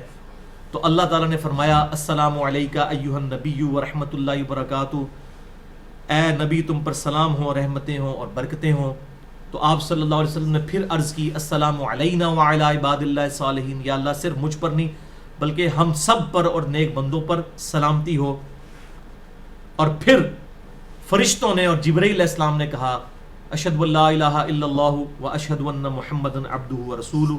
اور یہ پوری سٹوری بنا کرنا تو وہ کہتے ہیں کہ جی یہ شب معراج کی گفتگو ہے. بھائیو یہ بالکل جھوٹ ہے. کسی حدیث کی کتاب میں صحیح سند تو چھوڑ دیں, ضعیف سند سے بھی ایسی کوئی روایت موجود نہیں ہے. بلکہ یہ جلال الدین سیوطی المتوفی 911 ہجری انہوں نے یہ چیز نقل کی. میں نے بڑا ڈھونڈا, مجھے حوالہ نہیں ملا, لیکن شیخ زبیر علی زئی صاحب نے مجھے بتایا تھا, یقیناً کسی کتاب میں ہوگا, مجھے نہیں ملا. بہرحال ان سے بھی پہلے مجھے ایک اور حوالہ مل گیا, امام قرطبی المتوفی 668 ہجری, جو سیوطی سے بھی 300 سال پہلے ہیں. انہوں نے جو تفسیر قرطبی لکھی ہے اس میں سورہ البقرہ کی آیت نمبر 285 آمن الرسول بما انزل الیہ من ربہ والمؤمنون, جو کہ صحیح مسلم میں آتا ہے, یہ آیات بھی شب معراج آپ کو دی گئی تھی. اسی کانٹیکسٹ میں انہوں نے یہ بات لکھی ہے, اور بس انہوں نے لکھ دی ہے کہ ابن عباس سے روایت ہے. وہ پائی ابن عباس تک تھے, پائی 668 ہجری میں یہ فوت ہوئے ہیں, اور ابن عباس صرف 68 ہجری میں فوت ہوئے ہیں. یہ 600 سال کا جنگل کون عبور کرے گا کہ بزرگ فرماتے ہیں, حضرات فرماتے ہیں, پوری سند لکھو. تو بغیر سند کی یہ بات نقل کر دی. اور اس کے برعکس بخاری اور مسلم کی متفقن علیہ حدیث ہے. بخاری میں انٹرنیشنل نمبر کے مطابق 6230, مسلم میں 897 اور 902 نمبر ابن عباس سے. یہ ابن عباس بخاری مسلم میں کچھ اور, قرطبی وچ کچھ اور, کیونکہ وہ بغیر سند ہے. سند نال ابن عباس سے اور ابن مسعود سے وہ کہتے ہیں کہ اللہ کے محبوب صلی اللہ علیہ وسلم ہمیں تشہد اس طرح تعلیم فرمایا کرتے تھے جس طرح کے قرآن کی آیات. اور ابن مسعود کے تو الفاظ ہیں, اللہ کے محبوب صلی اللہ علیہ وسلم نے اپنے دونوں مبارک ہاتھوں میں میرا ہاتھ لے کر مجھے تشہد تعلیم فرمایا تھا, التحیات للہ والصلوات والطیبات. اسی پہ امام بخاری نے باب باندھا ہے 2 ہاتھ سے مصافحے کا جواز, کہ آپ صلی اللہ علیہ وسلم نے 2 ہاتھوں میں ابن مسعود کا ہاتھ لے کر جو ہے وہ تشہد تعلیم فرمایا. تو یہ تو آپ صلی اللہ علیہ وسلم نے تعلیم فرمایا. یہ پھر بریلویوں کو چپ کروانے کے لیے دیوبند اور اہل حدیث نے یہ معاملہ شروع کر دیا, یہ جی شب معراج کی گفتگو ہے, یا رسول اللہ نہیں کہہ سکتے, یہ تو شرک ہے اور یہ ہے اور وہ ہے. حالانکہ یہ کوئی شب معراج کی گفتگو نہیں ہے, یہ ہم نماز میں کہتے ہیں. اور یہ بخاری اور مسلم کی جو میں نے حدیثوں کے حوالے دیے, بخاری 6230, مسلم 897 اور 902, اس میں موجود ہے کہ جب تم پڑھو گے السلام علیکہ ایھا النبی ورحمۃ اللہ وبرکاتہ, السلام علینا وعلی عباد اللہ الصالحین, تو اللہ تعالیٰ زمین و آسمان میں تمام مخلوقات تک سلام پہنچا دے گا تمہارا. تو ہم یہ جب نماز میں پڑھتے ہیں تو انٹینشنلی پڑھتے ہیں, یہ سٹوری کے طور پر, حکایت کے طور پر نہیں پڑھتے, بلکہ انشائیہ پڑھتے ہیں. لیکن معاذ اللہ یہ عقیدہ نہیں ہے کہ اللہ کے نیک بندے یا نبی صلی اللہ علیہ وسلم خود سن رہے ہیں, نہیں, بلکہ اس میں الفاظ ہیں کہ اللہ پہنچا دے گا. بریلوی بھی بے ایمانی کرتے ہیں اس مسئلے میں, دیوبند اہل حدیث بھی بے ایمانی کرتے ہیں. تو حق بات یہ ہے اس مسئلے کے اندر, اور میں نے پورا لیکچر دیا ہے مسئلہ نمبر 7 کے نام سے, حاضر و ناظر کے عقیدے سے متعلق فرقہ وارانہ نظریات کا تحقیقی جائزہ, اس میں بھی میں نے کھول کر یہ بیان کیا ہے. اب آخری علمی پوائنٹ کی طرف آتے ہیں, لیکن اس سے پہلے ایک دفعہ دروشی پڑھ لیجئے. اللہم صلی علی محمد وعلی آل محمد کما صلیت علی ابراہیم وعلی آل ابراہیم انک حمید مجید. اللہم بارک علی محمد وعلی آل محمد کما بارکت علی ابراہیم وعلی آل ابراہیم انک حمید مجید. بھائیو, بڑی سینسٹیو گفتگو ہے یہ, بڑی حساس گفتگو ہے, اس لیے میں نے اس کو 5ویں نمبر پہ رکھا ہے. بڑی اٹیکٹیو ہو کر سننی ہے, نیند اگر کسی کو آ رہی ہے تو اڑا دے. اور الحمدللہ جتنے یہاں 80-100 کے قریب لوگ بیٹھے ہیں, اگر یہی دعوت الحمدللہ دنیا کے دوسرے مسلمانوں تک پہنچ جائے تو فرقہ واریت کی لعنت سے بالا تر ہو کر لوگوں کو حق بات پتہ چل جائے گی. اس حوالے سے, اللہ کے دیدار کے حوالے سے 4 پوائنٹ ڈسکس کر چکے, یہ 5واں ہے. 5واں علمی پوائنٹ, کیا بعض صحابہ اکرام علیہم رضوان کا یہ عقیدہ تھا کہ نبی صلی اللہ علیہ وسلم نے شب معراج اللہ تعالیٰ کو نہیں بلکہ جبرائیل علیہ السلام کو ان کی اصلی شکل میں دیکھا. ویسے دیکھنا نہیں، اصلی شکل میں جو افق پر پھیلائے ہوئے تھے. بخاری اور مسلم کی حدیث ہے 600 پر دیکھیں. تو بھائیو اس کا جواب ہے جی ہاں، یہ عقیدہ تھا اور کئی صحابہ کا یہ عقیدہ تھا. اس میں عظیم ترین فقیہ صحابی ہیں. جب پرشین امپائر گر گئی تو عراق میں کوفہ کو سیدنا عمر فاروق رضی اللہ تعالیٰ عنہ نے مسلمانوں کی مرکزی فوجی چھاونی بنایا اور وہاں کا چیف جسٹس بنا کر ابن مسعود رضی اللہ تعالیٰ عنہ کو بھیجا. یہ وہ ہیں فقیہ صحابی عبداللہ ابن مسعود رضی اللہ تعالیٰ عنہ، جن کے بارے میں بخاری اور مسلم کی متفقن علیہ حدیث ہے. بخاری میں 3760، مسلم میں 6338. آپ صلی اللہ علیہ وسلم نے فرمایا 4 بندوں سے قرآن سیکھو اگر سیکھنا ہے. نمبر 1 عبداللہ ابن مسعود رضی اللہ تعالیٰ عنہ، یہ پہلے 5 مسلمانوں میں سے ہیں. نمبر 2 ابو حذیفہ، نمبر 3 ابی ابن کعب، اور نمبر 4 معاذ بن جبل رضی اللہ عنہم اجمعین علیہم السلام. بھائیو یہی عبداللہ ابن مسعود، ان کی موقوفاً روایت ہے، صحیح بخاری اور مسلم دونوں میں موجود ہے. 3 طرق ہیں. صحیح بخاری میں 4856، 4857 اور 4858. صحیح مسلم میں 432، 33 اور 434. 3 طرق آئے ہیں.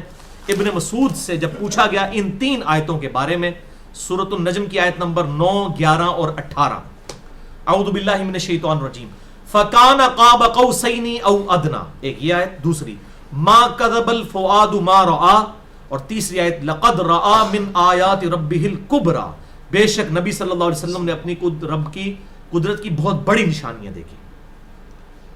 اب یہ اتنا واضح ہوتا تو یہاں آتا کہ اپنے رب کا دیدار کیا، نشانیوں کا ذکر آیا ہے، ورنہ وہ زیادہ اہم چیز تھی، کلیئر کٹ آتا کہ اپنے رب کو دیکھ لیا. اگر یہ اس طرح کا دعویٰ ہوتا، یہاں ہے کہ رب کی بڑی نشانیاں دیکھیں. تو آپ صلی اللہ علیہ وسلم نے، ابن مسعود کہتے ہیں کہ یہ جبرائیل علیہ السلام کو ان کی اصلی شکل میں دیکھا. آپ کے اس وقت 600 پر تھے اور ان کا سبز رنگ کا لباس تھا اور انہوں نے پورے افق کو بھر رکھا تھا. اور جامعہ ترمذی میں الفاظ ہیں 3283 نمبر حدیث میں کہ زمین و آسمان کے درمیان جتنا خلا ہے یہ سارا پر تھا جب آپ صلی اللہ علیہ وسلم نے حضرت جبرائیل علیہ السلام کو دیکھا. یہ 2 دفعہ دیکھا تھا. ایک دفعہ تو جب نبوت کی پہلی وحی نازل ہوئی اس وقت یہ زمین و آسمان والا معاملہ بخاری مسلم میں موجود ہے، اور دوسرا آپ صلی اللہ علیہ وسلم نے سدرۃ المنتہا پہ ان کو اصلی شکل میں دیکھا، جو مسئلہ نمبر 126A کے کانٹیکسٹ میں آیات بیان کر چکا ہوں. بھائیو اب ابن مسعود رضی اللہ تعالیٰ عنہ کے برعکس بالکل 180 ڈگری سیدنا انس ابن مالک کی موقوفاً روایت ہے صحیح بخاری میں، انٹرنیشنل نمبر کے مطابق 7517، شریک بن عبداللہ جو بیان کر رہے ہیں. اس میں موقوفاً انس ابن مالک کا قول ہے کہ یہ فکان قاب قوسین او ادنا، یعنی وہ دونوں اتنے قریب ہوئے کہ 2 کمان یا اس سے بھی کم فاصلہ ان کے درمیان رہ گیا. یہ عربی کا محاورہ ہے، یہ نہیں ہے کہ اللہ تعالیٰ کو نہیں پتا کہ کم تھا یا زیادہ تھا. یہ او ادنا کے ساتھ محاورتاً یہ بات کی جاتی ہے، یعنی اس کا کہنے کا مقصد یہ ہوتا ہے کہ اس سے بھی کم، بلکہ اس سے بھی کم. تو انس ابن مالک کہتے ہیں یہاں پر اللہ تعالیٰ اور نبی کا قرب ہوا سدرۃ المنتہا پر، جبکہ ابن مسعود کیا کہہ رہے ہیں سدرۃ المنتہا پر اللہ کا اور جبرائیل کا قرب ہوا. اب یہ بالکل 180 ڈگری سٹیٹمنٹس ہیں. تو یہ جو بخاری کی حدیث ہے 7517، ان پر اکثر محدثین نے کہا یہ شریک بن عبداللہ کو وہم لگا ہے اس روایت کے اندر. اور امام مسلم نے بھی صحیح مسلم میں 414 نمبر روایت میں شریک بن عبداللہ کی جب روایت لی تو کہا کہ یہ باقی لوگوں سے ذرا ہٹ کر تھوڑی روایت بیان کرتا ہے، کچھ چیزوں کو کم کرتا ہے، کچھ کو زیادہ کرتا ہے، کچھ کو آگے کرتا ہے، کچھ کو پیچھے کرتا ہے. لیکن یہ امام مسلم کی جرح نہیں ہے. بعض نے پھر اس کو جرح سمجھا. ابن حجر اسقلانی نے بھی کہا کہ یہ وہم ہے اس کا، اسی طریقے سے ابن کثیر نے بھی، باقی لوگوں نے بھی، حتیٰ کہ ابن حجر نے کہا یہ خواب والی معراج کا ذکر ہو رہا ہے اور وہ والی معراج اور ہے. بہرحال انشاءاللہ اللہ کے فضل سے یہ مسئلہ میں حل کرتا ہوں کہ یہ ایسا ہے نہیں ہے. اصل میں چیز یہ ہے کہ جب میں نے اس کے اوپر غور و تفکر کیا تو ایک ٹروتھ ریویل ہوا کہ یہ جتنی بھی چیزیں ہیں نا یہ تمام صحابہ کے ہی ایکسپرٹ اوپینین ہے. کوئی بھی چیز انہوں نے نبی صلی اللہ علیہ وسلم کے ریفرنس سے بیان نہیں کی ہے. کوئی نبی صلی اللہ علیہ وسلم کے ریفرنس سے اگر کوئی ہمیں چیز مل جائے اس حوالے سے، تو وہ پھر پرائورٹی پہ ہوگی، باقی تو اندازہ ہی ہے نا لوگوں کے.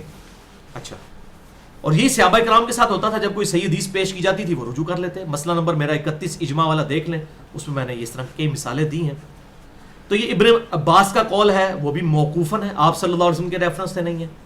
ابن مسعود کا قول موقوفاً ہے، انس ابن مالک کا قول موقوفاً ہے. یہ مرفوع کوئی بھی نہیں ہے، نبی صلی اللہ علیہ وسلم کے ریفرنس سے نہیں، بلکہ ان کے ایکسپرٹ اوپینین اور فتاوا ہیں.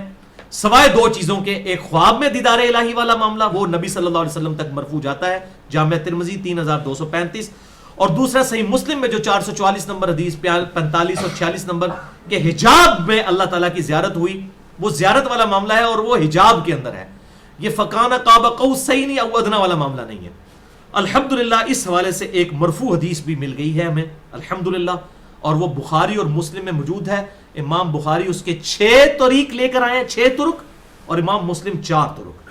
اور یہ ہے موسٹ سینسٹیو حدیث جو میں بیان کرتے ہوئے ڈر رہا ہوں. اس کو ماننے کے لیے مسلمان تیار نہیں ہوں گے، کیونکہ ان کے بزرگوں نے، ان کے بابوں نے، ان کے مولویوں نے ان کو جو پٹیاں پڑھائی ہوئی ہیں، جو دیو مالائی قصہ کہانیاں بتائے ہیں، ان کو یہ حدیثیں کیسے بخاری اور مسلم کی ہضم ہوں گی. یہ اب سن لیجئے، یہ حدیث یہ ہے آپ صلی اللہ علیہ وسلم کی اپنی حدیث شب معراج کے بارے میں. باقی سب صحابہ کے اوپینین تھے، یہ آپ صلی اللہ علیہ وسلم نے خود کھول کر بیان کیا. 6 طرق صحیح بخاری میں انٹرنیشنل نمبر کے مطابق 4855، 3234، 3235، 4612، 7380، 7531. اور صحیح مسلم میں 4 طرق ہیں، 439 سے لے کر 442 تک. یہ حدیث میں ورڈ بائی ورڈ پڑھوں گا، لفظ بائی لفظ. اس کے بعد بھائیو فیصلہ آپ کے ہاتھ میں ہے کہ نبی صلی اللہ علیہ وسلم کی بات ماننی ہے یا کسی اور کی. کوئی بڑے سے بڑا انسان بھی ہو، اسے غلطی لگ سکتی ہے. نبی صلی اللہ علیہ وسلم ما ضل صاحبکم وما غوا، تمہارے نبی نہ کبھی بہکے ہیں نہ کبھی بہرا چلے ہیں. تو بخاری اور مسلم میں یہ دونوں میں حدیث موجود ہے، اور اس میں اسپیسیفکلی میں وہ طریق پڑھنے لگا ہوں جو بخاری میں 4855، مسلم میں 439، 440، 441 اور 442 ہے. یہ ورڈ بائی ورڈ بڑی رکت انگیز حدیث ہے. مسروق تابی کا بیان ہے کہ میں حجرے عائشہ رضی اللہ تعالیٰ عنہا کے ساتھ باہر ٹیک لگا کر بیٹھا ہوا تھا، تو میں نے اما عائشہ سے پوچھا کیا محمد صلی اللہ علیہ وسلم نے اپنے رب کو دیکھا ہے؟ اب یہ حضرت عائشہ جو ہے وہ بڑے بڑے صحابہ کی استاد تھی، تو یہ تابعی ہیں. وہ کہتے ہیں میں باہر حجرے کے باہر تکیے سے ٹیک لگائے ہوئے بیٹھا ہوا تھا، اور میں نے کہا اما جی یہ مسئلہ تو حل کریں کہ کیا محمد صلی اللہ علیہ وسلم نے اپنے رب کو دیکھا ہے؟ تو سیدہ عائشہ رضی اللہ تعالیٰ عنہ نے کہا سبحان اللہ، اے مسروق، اے ابو عائشہ، یہ کنیت تھی مسروق کی، ان کی بیٹی کا نام بھی عائشہ تھا. اے ابو عائشہ، تیری بات سن کر تو میرے رونگٹے کھڑے ہو گئے ہیں. یہ تو اتنی بڑی بات پوچھ رہا ہے، اب رونگٹے کیوں کھڑے ہوئے؟ وہ امیجن نہیں کر سکتی تھی کہ کسی مسلمان کا یہ عقیدہ بھی ہو سکتا ہے کہ اللہ تعالیٰ کو کوئی دیکھ سکتا ہے. میرے رونگٹے کھڑے ہو گئے، یعنی اتنا بڑا دعویٰ تو نے کیا. حالانکہ اس بیچارے نے دعویٰ نہیں، صرف سوال کیا تھا. مسروق نے عرض کی اماں سورۃ النجم کی آیت نمبر 8 سے 10 تک نہیں ہے، اور آج کی لینگویج میں اماں ڈاکٹر طاہر القادری صاحب، مولانا طارق جمیل صاحب، غضنفر عباس صاحب یہ غلط بیان کر دے رہے. اماں یہ آج کی لینگویج میں کیا سورۃ النجم میں یہ آیت نہیں ہے 8 تا 10؟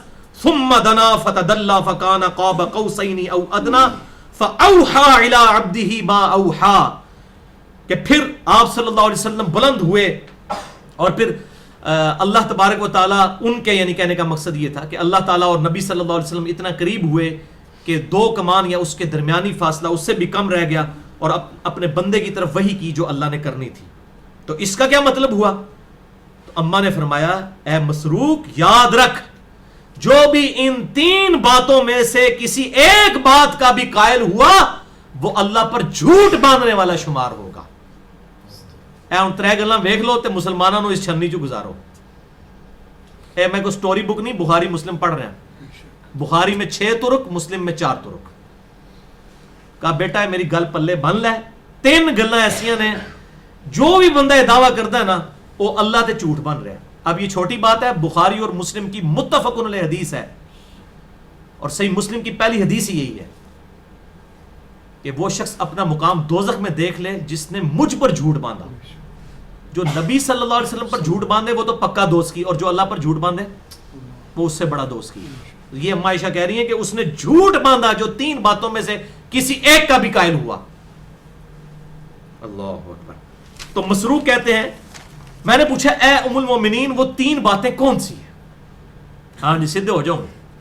انہوں نے کہا پہلی بات یہ ہے، پہلا عقیدہ یہ ہے کہ جس نے یہ خیال کیا کہ محمد صلی اللہ علیہ وسلم نے اپنے رب کو دیکھا ہے تو اس نے اللہ پر بہت بڑا جھوٹ باندھا. آگے پھر اما عائشہ پھر دلیل بھی دیں گی، یہ صرف دعویٰ نہیں ہے. ابن عباس، ابن مسعود اور انس ابن مالک نے تو اپنے دعوے کیے تھے، یہاں پہ اما عائشہ نبی کے دعوے سے بات کر رہی ہوں گی صلی اللہ علیہ وسلم. مسروق کہتے ہیں میں تکیے پہ ٹیک لگا کے بیٹھا تھا، میں ایک دم اٹھ کے بیٹھ گیا کہ ایک ایک حل کر چھڑی اما نے. میں نے عرض کیا اے ام المومنین مجھے بات کرنے دیں، آپ جلدی نہ کریں، جذباتی نہ ہو، میری بات تو سنیں. قرآن میں کیا یہ نہیں آیا وَلَقَدْ رَآهُ نَزْلَةً أُخْرَى، اور بے شک اس نے جو ہے 2 بار دیکھا تھا اسے. انہوں نے کہا کہ نبی صلی اللہ علیہ وسلم نے تو اللہ تعالیٰ کو 2 بار دیکھا ہے. حضرت عائشہ رضی اللہ تعالیٰ عنہ نے فرمایا اس امت میں سب سے پہلے میں ہوں جس نے ان آیات کے بارے میں خود رسول اللہ سے پوچھا تھا صلی اللہ علیہ وسلم. ابن مسعود، ابن عباس، انس ابن مالک سب کی ذاتی رائے تھی. ڈاکٹر طاہر القادری اور مولانا طارق جمیل اور غضنفر عباس صاحب کی ذاتی راہ ہے. اما کہہ رہی ہے میں آپ پوچھے اللہ دے نبی کو ان آیات دے بارے فکانا قاب قوسین او ادنا. میں ہوں اس امت میں جس نے خود رسول اللہ صلی اللہ علیہ وسلم سے ان آیات کے بارے میں پوچھا تو آپ نے فرمایا اس سے مراد جبرائیل ہے. دو کل ختم ہو گئی. اللہ اکبر کبیرہ والحمدللہ کثیرہ وسبحان اللہ بکرۃ واصیلا.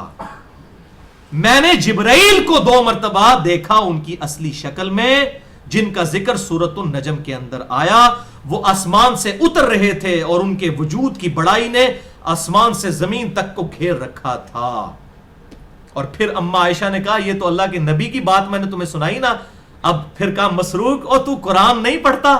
سورۃ الانعام آیت نمبر 103 لا تدرکہ الابصار وہو یدرک الابصار. آنکھیں اس کا احاطہ کر ہی نہیں سکتی، وہ آنکھوں کا احاطہ کرنے والا ہے. وہو اللطیف الخبیر، اور وہ اللطیف ہے الخبیر ہے. ان برا نہ منیو، شیعہ صحیح کہنے ہیں اس مسئلے سے. شیعہ کا یہی موقف ہے. ویسے ان کے عقائد کے اندر بہت بگاڑ ہے لیکن اس مسئلے میں ان کا موقف ٹھیک ہے. بخاری اور مسلم کے مطابق ہے کہ اللہ تعالیٰ کو ان آنکھوں سے نہیں دیکھا جا سکتا. اور اما عائشہ نے وہ آیت کوٹ کی، اللہ کے نبی سے بھی پوچھا صلی اللہ علیہ وسلم. اور یہاں پر بھی جو الحمدللہ اہل سنت کے ہاں جو اہل علم لوگ ہیں ان کا یہی نظریہ ہے. ویسے جذبات میں سٹوریاں سناتے رہیں، کم از کم میں اہل حدیث کے بارے میں تو ضرور بات کروں گا کہ ان کا عقیدہ بخاری مسلم کے مطابق ہے. باقی جو دیوبند بریلوی ہیں وہ تو آپ کو پتہ زیادہ تر سٹوریوں کے اوپر ہی چل رہے ہیں.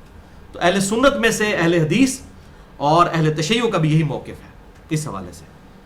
اچھا، اور پھر اما عائشہ نے ایک اور آیت پڑھ دی. اللہ اکبر. وہ کہتے ہیں کہ مسروق تو نے قرآن میں یہ آیت نہیں پڑھی سورہ شورى آیت نمبر 51 وما كان لبشر ان يكلمه الله الا وحيا. کسی انسان کی یہ شان ہی نہیں ہے کہ اللہ تعالیٰ اس سے کلام کر سکے سوائے یہ کہ اس کے دل پر وحی کرے. نمبر 1. نمبر 2 او من وراء حجاب، یا پردے میں اس سے گفتگو کرے. نمبر 3 او یرسل رسولا، یا اس کی طرف کوئی فرشتہ بھیج دے. فیوحی باذنہ ما یشاء، پھر اللہ جو وحی کرے اس اذن کے ساتھ اللہ تعالیٰ اس بندے اس رسول کے ذریعے جو وحی کرے اس فرشتے کے ذریعے. انہ علی حکیم، بے شک وہ بہت بلند اور حکمت والا ہے. بہت بلند ہے اور اس کی حکمت کا تقاضا ہے. اما نے کہا کہ 3 مواڈی تو وحی کے آئے ہیں سورہ الشورى آیت نمبر 51 میں کہ یا تو اللہ تبارک و تعالیٰ دل پہ وحی کرے گا، یا پردے میں گفتگو کرے گا، اور یا پھر فرشتہ بھیجے گا. پھر کہا مسروق دوسرا عقیدہ جو اللہ پر جھوٹ باندھنے والا ہے، اگر کوئی شخص یہ کہے کہ رسول اللہ صلی اللہ علیہ وسلم نے اللہ کی کتاب میں سے کچھ حصہ چھپا لیا تھا اور کچھ بیان کر دیا، جو صوفیاء بھی کہتے ہیں نا جی کچھ چیزاں آپ نے عوام نو دسیاں نے، کچھ خاص نو سینہ بسینہ دسیاں نے. یہ بھی سیدھا سیدھا ماں عائشہ نے کہے دوسکی نے سارے جنہاں دا عقیدہ ہے سینہ بسینہ سینہ بسینہ، جو صوفیاء کے ہاں بھی ہے اور رافضیوں اہل تشیع کے ہاں بھی یہ بد عقیدگی آئی ہوئی ہے کہ سینہ بسینہ. جی قرآن کے ظاہری الفاظ کچھ اور ہے، اندر کچھ اور ہوتا ہے. تو کہا یہ جھوٹا ہے، اللہ پر جھوٹ باندھنے والا ہے. بولے اعوذ باللہ تعالی. انہی پہ میں نے لادہ لیکچرز بھی دیے ہیں، وہ میں اینڈ پہ اس پہ حوالہ بھی دے دیتا ہوں. تو وہ اللہ اور اس کے رسول پر جھوٹ باندھتا ہے جو کہتا ہے. پھر کہا کہ تو نے قرآن نہیں پڑھا, سورۃ المائدہ آیت نمبر 67. اماں تو قرآن کے بغیر بات ہی نہیں کرتی تھی.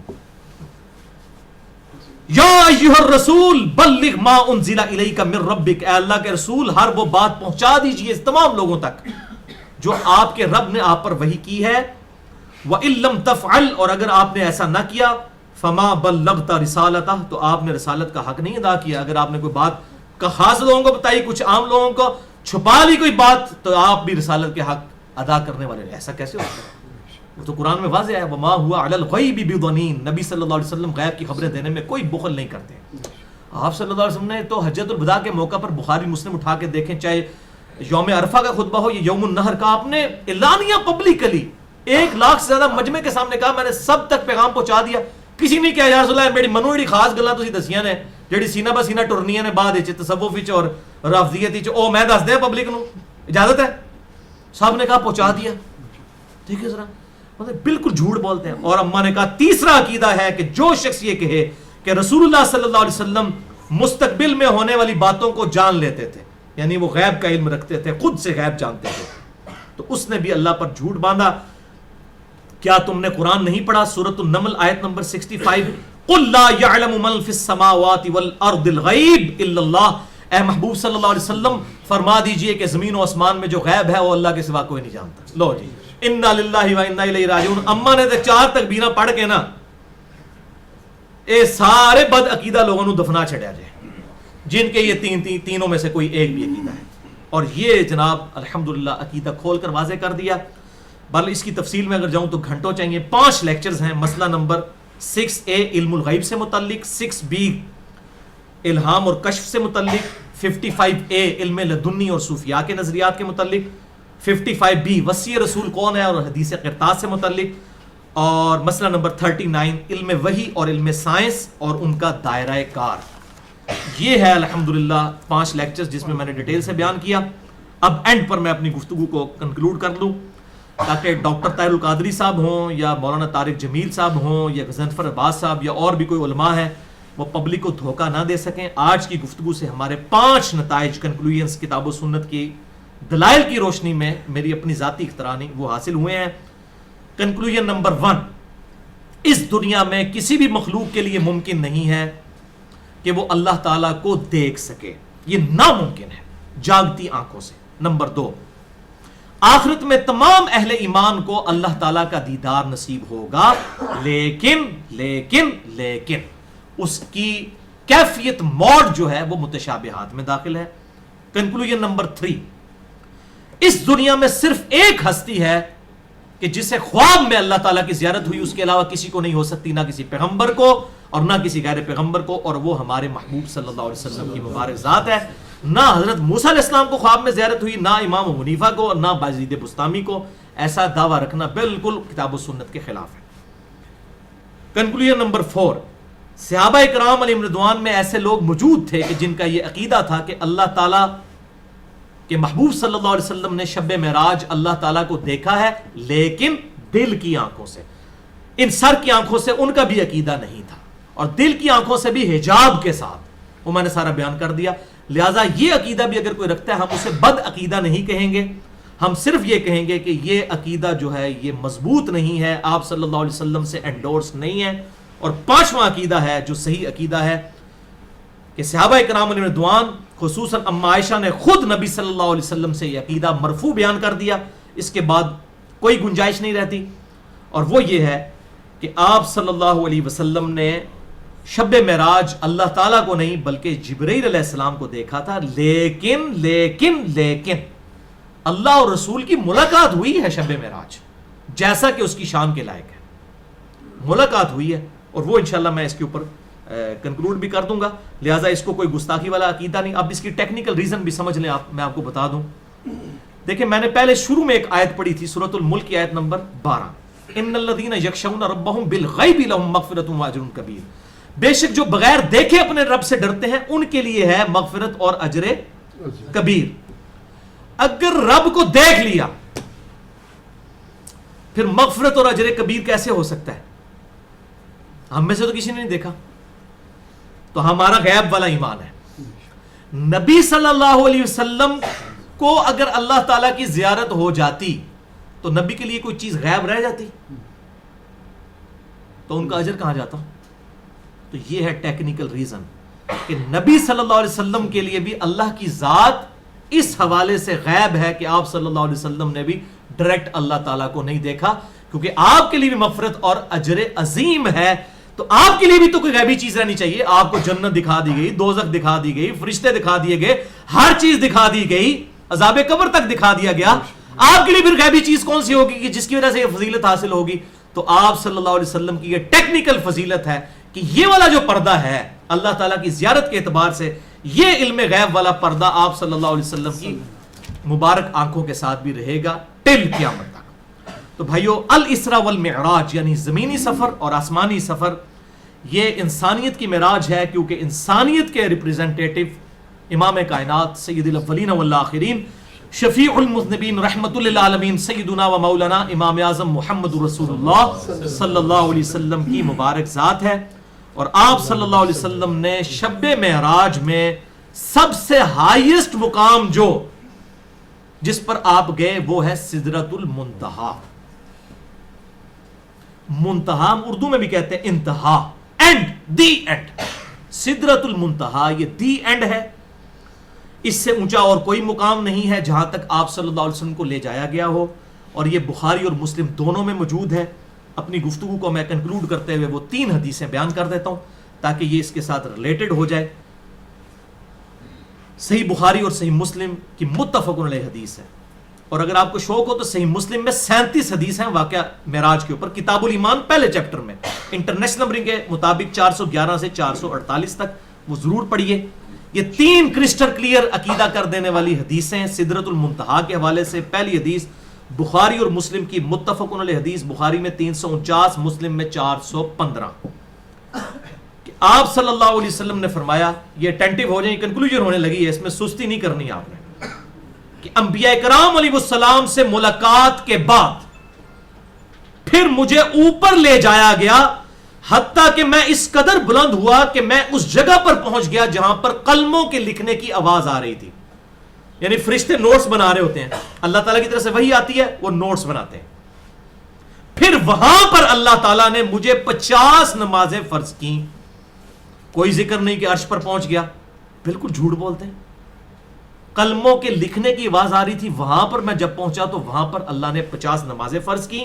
پھر میں واپس لوٹا اور موسیٰ علیہ السلام سے ملاقات ہوئی جو ہم نے 126b میں سن لی. پھر بار بار آتے جاتے رہے حتیٰ کہ وہ 5 نمازیں رہ گئی. اب یہ وہاں کہاں پر ہے جہاں پہ آپ فرما رہے ہیں؟ وہاں پر جہاں قلموں لکھنے کی آوازیں میں نے سنی، وہ صحیح مسلم میں ہے 411 نمبر حدیث، کہ 7ویں آسمان پر میری ابراہیم علیہ السلام سے ملاقات ہوئی. وہ بیت المعمور سے ٹیک لگائے بیٹھے تھے، اور بیت المعمور کے بارے میں اسی حدیث میں آتا ہے کہ 70,000 فرشتے روزانہ اس کا طواف کرتے ہیں. یہ خانہ کعبہ کے ایگزیکٹ اوپر ہے 7ویں آسمان پہ، اور جو فرشتہ ایک بار آتا ہے اس کی دوبارہ قیامت تک باری نہیں آئے گی. یہ صحیح بخاری میں موجود ہے اور صحیح مسلم میں بھی موجود ہے. تو صحیح مسلم 411 نمبر حدیث میں آتا ہے کہ پھر مجھے سدرۃ المنتہا تک، دی اینڈ تک لے جایا گیا. اس سدرۃ المنتہا وہ ایک بیری کا درخت ہے جس کے ہاتھی کے کانوں کے مانند پتے ہیں اور پھل مٹکوں کی مانند ہے.